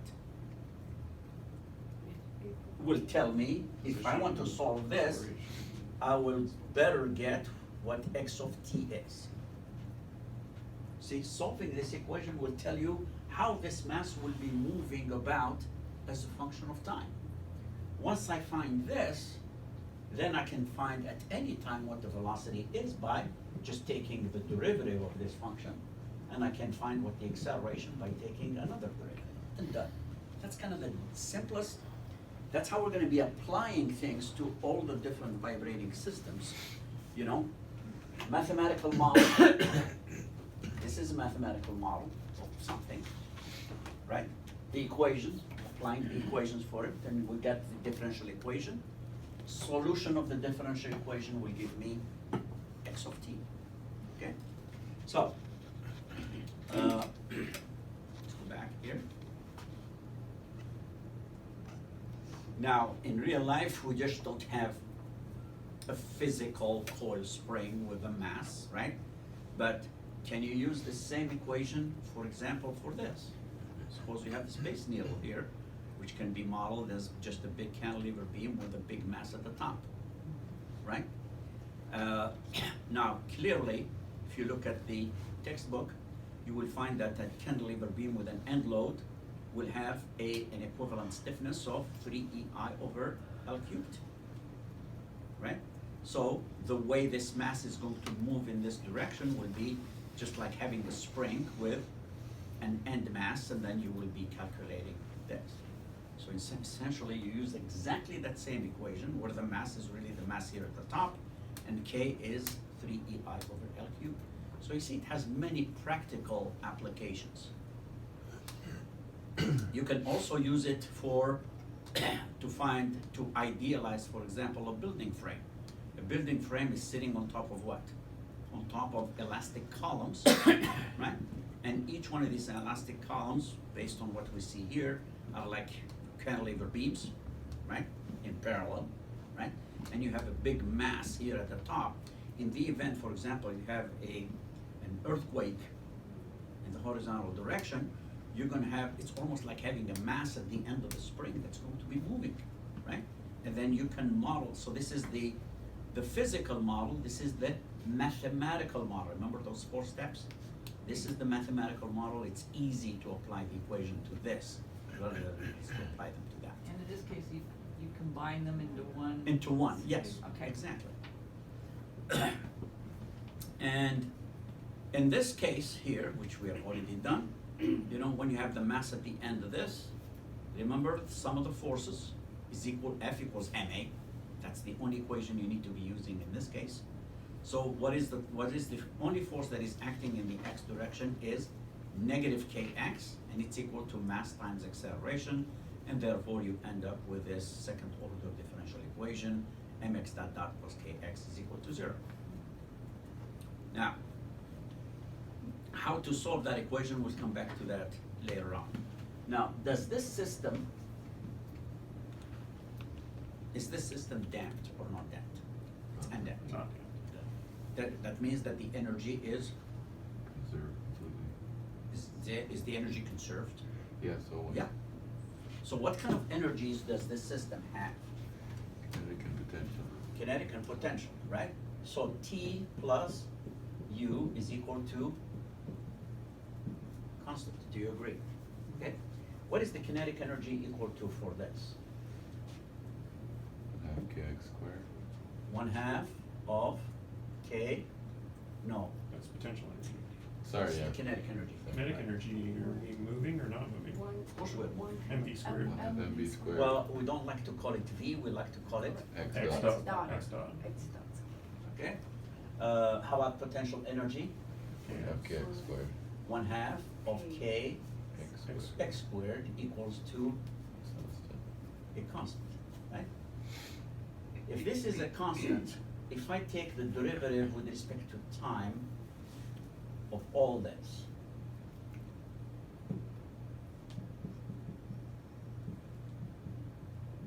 what should I get? Zero. Why? Because this is constant, the derivative of a constant is zero. Okay? Now help me how to get the derivative of this. First of all, be mx, so what is the derivative of this? It's going to be mx dot m x dot Dot. Two dots, right? plus, no, that's a derivative, not the integration. I don't agree. Because you're taking d over dt of 1/2 of mx dot squared, right? Right. You're telling me it's mx dot. And I'm saying it Oh. is wrong. It's two dots. X, Well, is it two dots? Second derivative of it, because you, now, okay, let me tell you.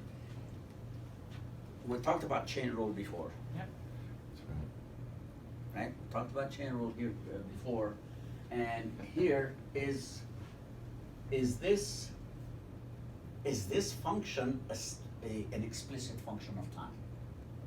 Sure. No, it is No. not. Do I see any t inside in here? Oh, yeah.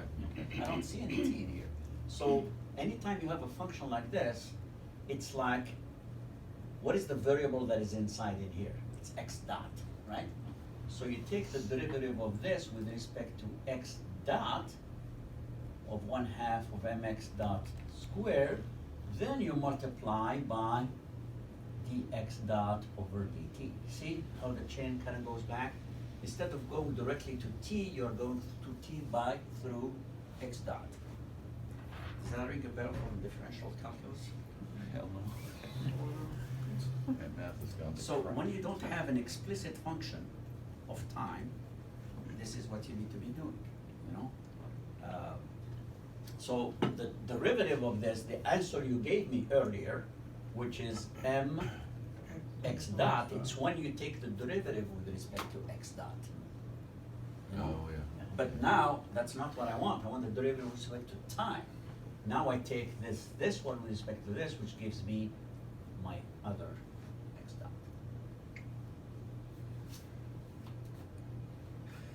All right, I'm seeing some things, okay.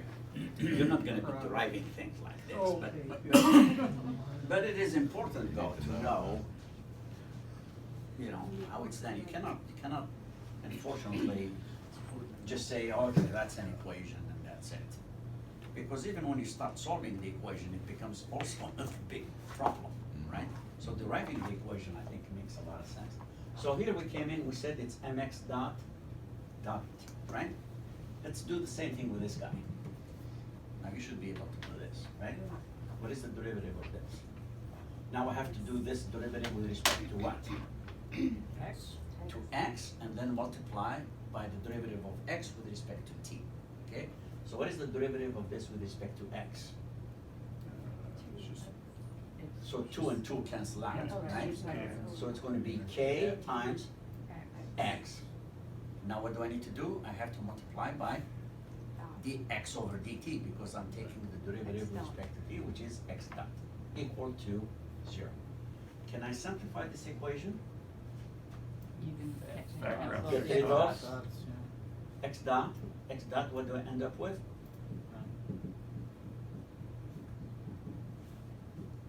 Should write that all down so I remember. Which is the same thing as that.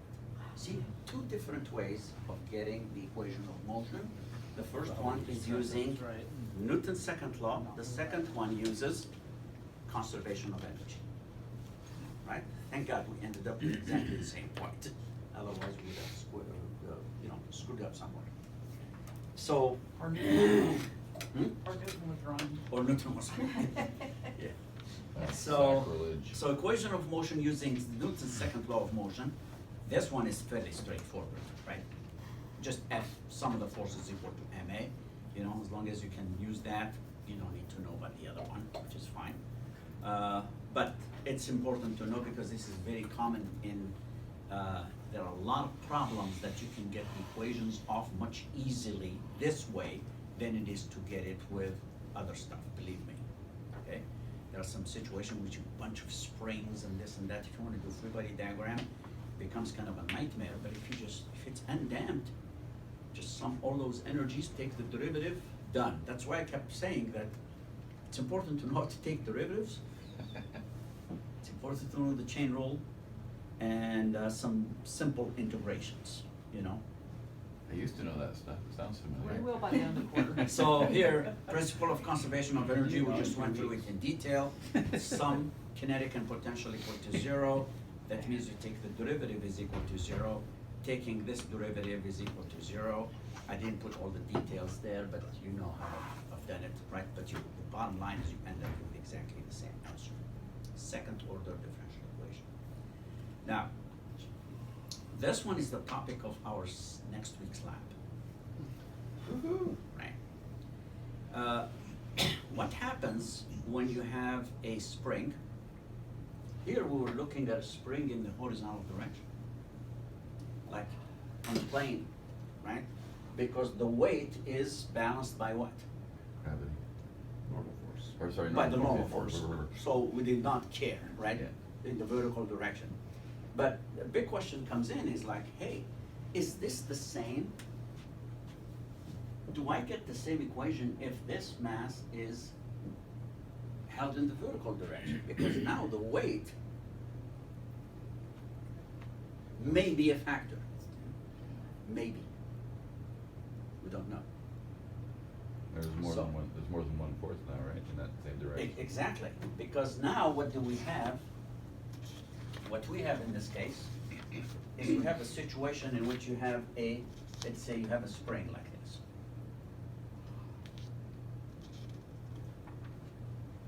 Nothing is attached to it. It's fine, right? The spring has a spring constant K, right? Now imagine that I attach a certain mass to it. Right? What's going to happen? The spring is going to stretch. It's going to stretch a distance which I call delta ST. That means a static deflection. What do you think the static deflection is going to equal to? Well, before you answer, how many, this force M, is it in equilibrium? Yeah, if it's not moving, yeah. It's not moving. Yeah. It's in equilibrium. How many forces are acting on it? 2, Which are gravity and KX. gravity, which is mg. G. Correct. So mg, and what's the other force? KX. K times Yeah. Well, is it DST, X? sorry. Delta ST. delta ST, okay? So what is my conclusion? Sum of the forces is equal to 0 0. That means that mg equals K delta. better be equal to K times Delta ST. delta ST. Let's keep that in the volt for now. Yeah. Now, after this, so what is this position now called? It's the The equilibrium. No equilibrium, right? So this is the equilibrium. That means if I pull now the mass from here to here, this distance is called X, right? So when you are here, right, how many forces are, and then I let this guy go, right? How many forces will be acting on this mass? Deal 2, isn't It's 2 forces, right? it? First is Yeah. MG. mg, and then this force would be what? Say KX plus K delta slash. K times X X plus delta ST. delta ST. Okay, thank you. Because it stretched X plus that level. But what is now this guy, is it in equilibrium or is it moving? It's moving. It's moving. That means that some of the forces in this direction is equal to MA. Okay? What is some of the forces in this direction? It's mg minus K k times X minus x delta plus ST, or plus delta ST. something like this is equal to mass times acceleration, which is X dot dot. x double dot. Right? Now let me expand this. This becomes mg minus kx minus k delta st is equal to mx dot dot. So those two cancel, huh? Thank you. Two cancel that. What? MG mg and K and minus k K delta delta. st, because they are equal. Then what do I end up with? Same thing. mx dot dot Plus KX. plus kx is equal to 0. So if somebody would ask you, if you have a linear spring in the horizontal direction on a frictionless surface and it's vibrating about its equilibrium position, would it be any different if it were under the same weight? You say, it's exactly the same, except that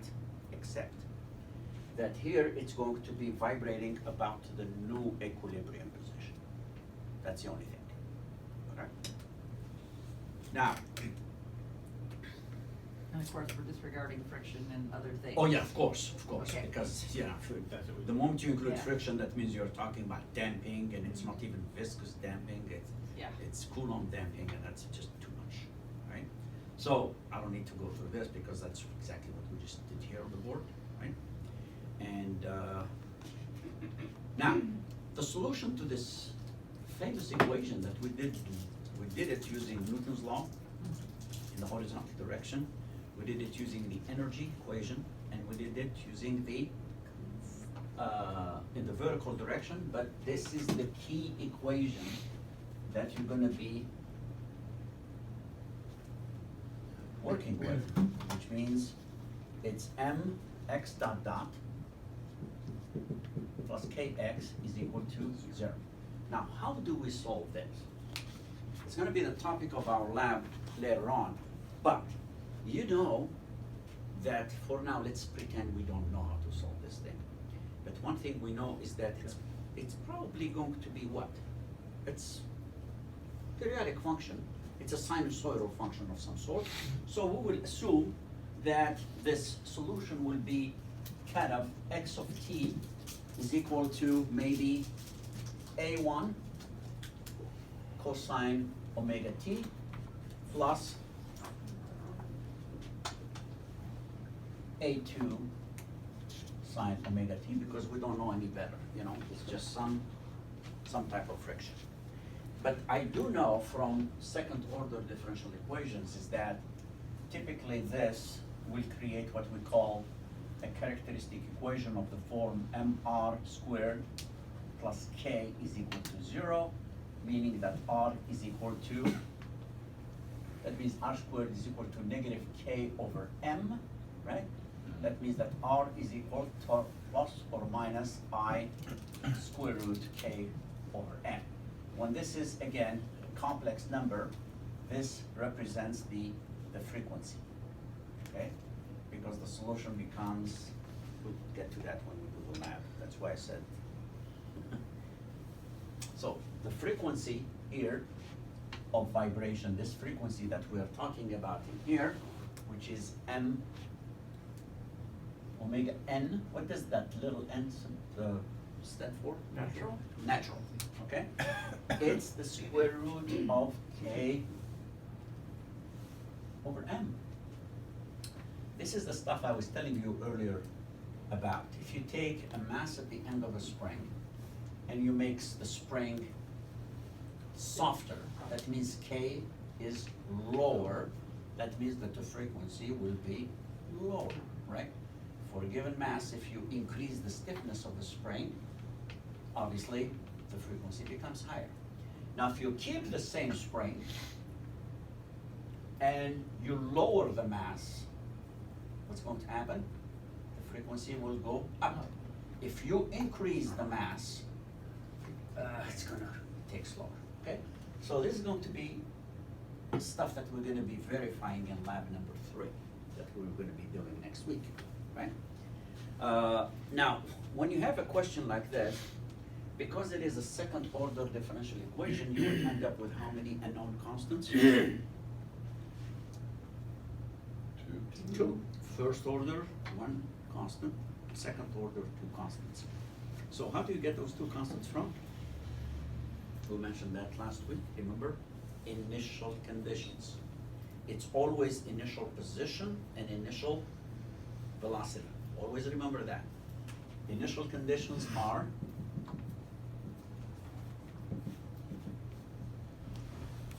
x dot and x dot 0. Okay? So if I were to apply the initial conditions here, what would I get? At t equal to 0, right? X is equal to what? Let's plug t equal to 0 here. What do we get? A1 cosine of 0, which is 1, right? So it's going to be A1. How about here? 0. 0. So it's equal to x, Or x naught. x naught, right? And then, since this is the position, what is the velocity equal to? Let's practice. Let's practice. If this is the position, what is the velocity? Minus A1 omega n. Minus A1 omega n Cosine omega. Or Sine, sorry, sine. sine omega n. sine omega n t, okay? Plus. Plus A2 omega n. A2 omega n Sine, or cosine. cosine NT. omega n t, okay? So what is then at t equal to 0? We said that x dot is equal to, this term doesn't bring me anything, right? Because this is 0. And this one will be A2 times omega n. Yeah. And this one is cosine 0, which is equal to 1, One, right? okay. So this one will be equal to what?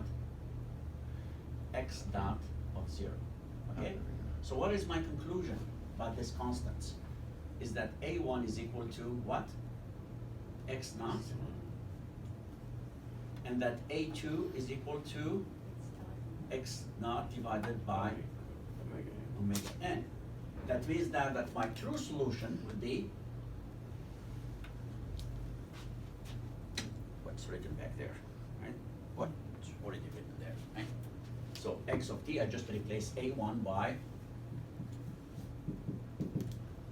x naught cosine omega n t plus A2, which is x dot 0 over omega n sine omega n t. Okay, what does this equation, what is it telling me? What is this equation telling me in plain English? Is that if you are telling me how much you stretched, how much you displaced the mass from its equilibrium position, and at what velocity you have released it, and knowing what is the stiffness and what is the mass that is attached to the spring, I can tell you exactly as a function of time how that mass will be moving. And I can tell you at any instant where that mass is going to be. At any instant I can tell you what the velocity is going to be. And by the way, using this here, what will be the acceleration again, just for practice? Going from there to there? Minus A1 W omega n squared cosine omega n t. Okay, Minus A2 omega n squared sine omega n t. okay, very good. It's not so bad. Yeah. That's stuff that you will be doing over and over and over again, so that's why I'm kind of insisting on So this. it's gonna stick eventually, is what we're Yes. saying. Good. So by working on it some more, you know, you will be, you could be given an example and say, hey, assume the solution is in this form, okay, with these initial conditions. You should be able to find what the solution is going to be just by applying this. So by working this example, you should not have any issues at all. So the solution of the equation of motion is in this form, where the frequency is given by this, where A1 and A2 are constants, are determined from the initial conditions of the system, which are x naught and x dot 0, and then the solution subject to the initial conditions becomes this, okay? So the previous equations are harmonic functions of time. The motion is symmetric about the position, the equilibrium position of the mass m. The velocity, again, what we know when you have vibrations like this, the maximum kinetic energy is when you're going through the equilibrium position. That's where the potential energy is 0, right? And then at the extremes, the upper or the lower, the kinetic energy is 0, and the potential energy is maximum, okay? So the velocity is maximum and the acceleration is 0. Each time the mass passes through this position, at the extreme displacement, the velocity is 0 and the acceleration is maximum. Now, since this represents simple harmonic motion, the spring mass system is called a harmonic oscillator, okay? And the quantity omega is the system's natural frequency of vibration. So each system, it's essentially will have its own thing. Now, what if instead of writing the solution in this particular form,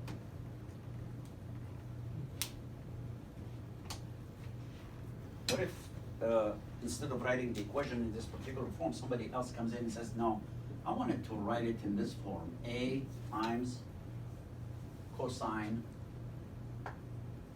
omega n t minus. I mean, it's still a harmonic function, right? So there's nothing wrong with this. How many unknowns are in this function? Well, how many unknowns were here? It's A1 and A2 that I had to determine. What do I need to determine here? A and how do I determine those? By applying the initial conditions again, right? So if this is xt, what do you think is x dot of t? All right, help me out. Minus a Minus a sine. Minus a omega n omega n sine omega n t minus minus c. There you go. Okay? And in fact, what is x dot dot? Just for the heck of it. minus a omega n N squared squared Minus cosine a omega n squared cosine cosine omega n t minus phi or phi. phi. Either way. So I need to know what a is, what phi is. Okay? So I need to apply the initial conditions. And remember what the initial conditions? At t equal to 0, x should be equal to x0, but then I have to apply it in here. If I replace t by 0 here, what do I get? A Cos of negative phi. Cosine. cosine Minus cosine minus phi. Minus phi. Yeah. How does cosine minus phi compare to cosine phi? same, isn't it? Yeah, So it's cosine an phi. even function, Okay. right? There you go. And the other boundary condition is that at t equal to 0, x dot, right, is equal to x dot 0, which is, again, let's replace this t with 0, what do we get?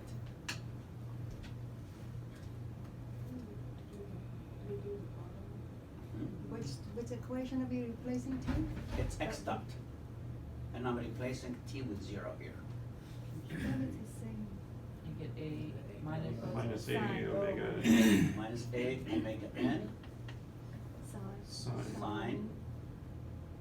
Minus. minus phi. Okay, how does sine minus phi compare to sine of phi? Minus sine phi. It's minus sine phi because it's an So odd therefore it function. gets rid of So the if I minus. take out this minus, it should cancel out with this guy. Right? So, what do we have from here? We have x dot is equal to A cosine phi.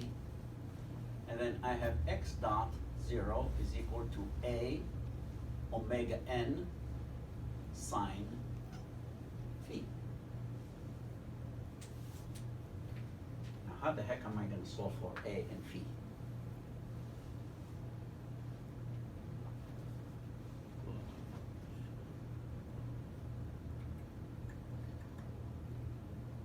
Any ideas? Well, previously, you went through all that and said that phi was equal to, where is it? You know, I can see one that's easily done, which is maybe if I need to cancel one of them, right? If I take this and divide it by that, what do I get? Tangent. X, well, Yes. yes, I'm coming there. So x dot 0 divided by x 0 is equal to, the A cancels out, doesn't it? Yeah. Omega n times tangent of Phi. phi, right? That means that tangent of phi is equal to x dot 0 over x 0 omega n. That means that phi is equal to arctangent of x dot 0 over x 0 omega n. Does that make sense? Is that one of the equations? It is. Phase angle amplitude. Okay, so now we need to find A. How do we find A? If you remember, there is an identity with angles. Sine squared of any angle, let's say phi, plus cosine squared of phi should equal to what? 1. Always 1. Right? So what is cosine, what is sine of phi from here? Isn't it true that it's x dot 0 over A omega n squared, right?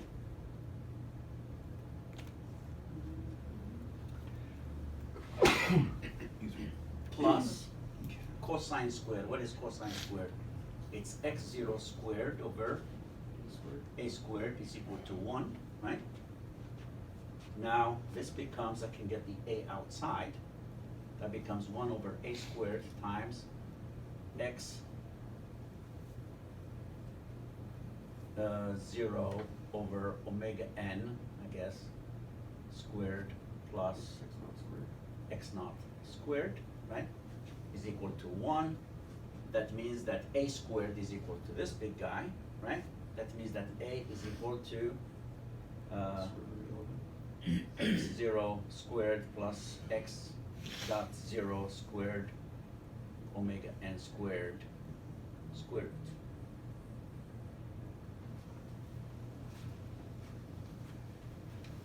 You know, you have to have worked with this before, you know, to kind of, anytime you have a cosine and a sine functions, the only thing that your head should always go, let's combine those into a tangent to get the angle.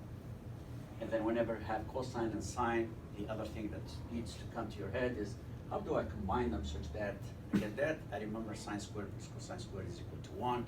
From there, I can get what my answers are going to be, okay? So here, we looked at two possibilities. We looked at how a solution can be written in this form and still get x of t.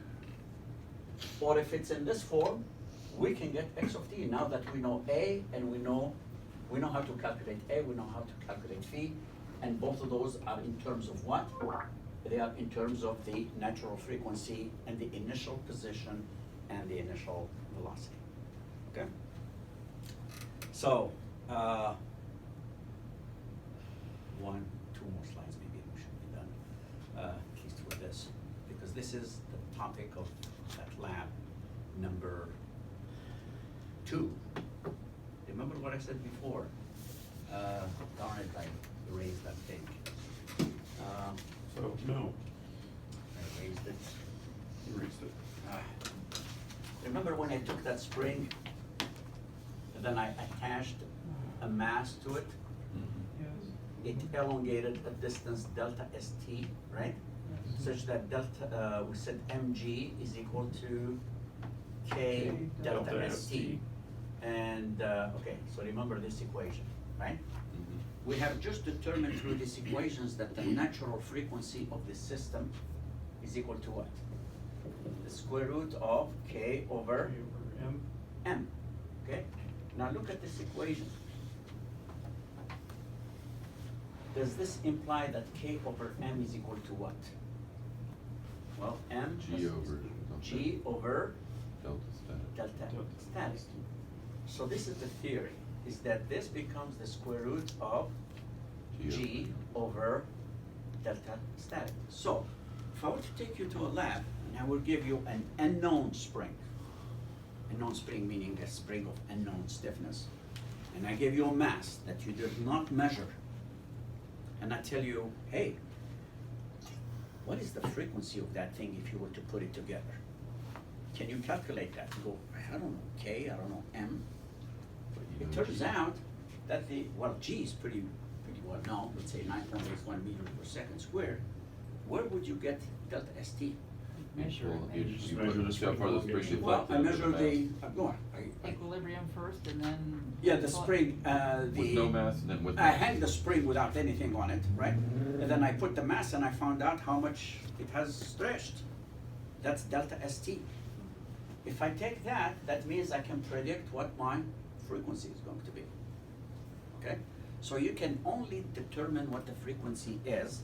It says when a mass vibrates in a vertical direction, because in the horizontal direction, obviously, you're not gonna have a delta ST. When a mass vibrates in a vertical direction, we can compute the natural frequency of the period of vibration by simply measuring the static deflection. Delta ST. We don't need to know the spring stiffness and the mass. Okay? So this is what we're gonna be doing next week. We will take various springs, attach a mass to them, you measure the thing, and then you will compute right in class, right there, what is the frequency you're supposed to be getting, right? And then to verify how, if that's true, what are we going to be doing? We'll do an actual test. You know, we'll just pull the mass with a timer, measure maybe 20 oscillations, right? Divide the total time by the 20 oscillations, and then find out what the, let's say, period is, right? And from there, we'll get the frequency and then compare the two, okay?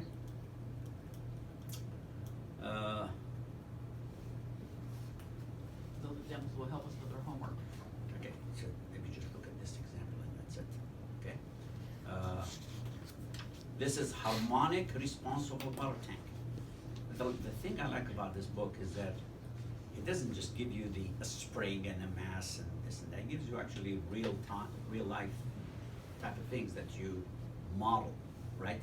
That you can get the model of, like a column of water, of the water tank, 300 feet high, that means L is 300 feet, made of reinforced concrete with a tubular cross section of inner diameter 8 feet and outer diameter 10 feet.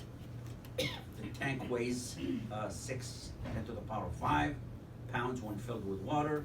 By neglecting the mass of the column, assuming Young's modulus of 4 10 to the power of 6, determine the natural frequency and the natural period of transverse vibration of the tank. And the vibration response of the water tank to its initial transverse displacement of 10 inches, and then the maximum values of acceleration and velocity. Now, obviously this is a physical system that doesn't really help me much, right? But I can get actual spring equivalent of this, right? It's like a mass attached to the end of a spring, where the spring stiffness is typically given by 3I over L cubed. We use this a lot, you know, for cantilever beams. So we know the K that is equivalent. We know the length. Sorry. Okay, 3EI. This is I is what? What do you think I is? It's, Moment of inertia. it's the, It's moment of inertia. It's the area moment. Area moment of inertia. Okay, it's an area. It's it's an area property. You know, it's in length to the power of 4. So the bottom line is you get an equivalent stiffness. The only criticism I have of this book, look at this value. Does it really make sense? How many significant figures you have there? Give me a break, you know? For a water tank, you give me 4, 5, 6, 7, 8 significant figures. How many decimal things? I mean, that precise, you know? So, in any case. So you get this, and then what is the natural frequency? Remember the natural frequency, you only need K and M. K we just calculated, M is calculated, so we find it's 0.9977 radians per second. That means that the natural period to do this and come back, it's 2 pi over omega, and it's 6.3 seconds. That's how it's gonna do, you know, it's the natural frequency, and then come back again. 3 seconds on each side. It's pretty quick. Well, But how far is the displacement? It's 10 inches. Oh, yeah. wow. And It's a then, big force. using the displacement, x naught equals 10 inches, and the initial velocity of the water tank as 0, what is the harmonic? You can write it as simply A0 sine omega n plus t, you know, and here, obviously, you're gonna get the A0, and then you get the, you know, to get the time description, and look at this, you can get exactly how that thing is going to move as a function of time, right? And once you get that, then you can get the velocity by taking its derivative. Remember, don't always forget, chain rule, the omega always comes back. Omega comes back for acceleration to get it twice, or not twice, but squared, right? And then the peak acceleration is always what? Whenever you have, and I should conclude it with this. If I have x of t, it should give you 4 times sine 2t, something like this, okay? So what is x dot in here?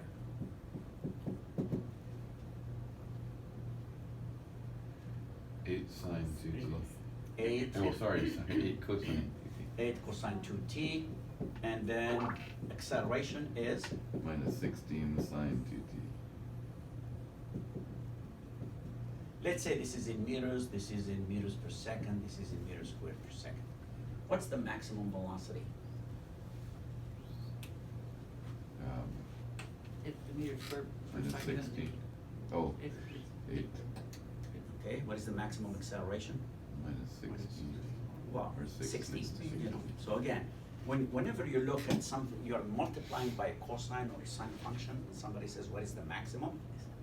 Just take the argument that is in front, because you know that the cosine and the sine numbers will have a maximum value of 1 anyways, okay? So it's never going to exceed those, okay? And that concludes, well, there is this other example, but I want to keep this for next We're having time. so much fun. I want to keep this for next time, because this is good for dynamics. This is a good example in dynamics, actually. So I want to save it for next time. pet subject. Okay? And please read it by next week, because we're gonna be, there's a lot of good stuff in it. So it's take 5, and then we'll start our fun. Even more fun.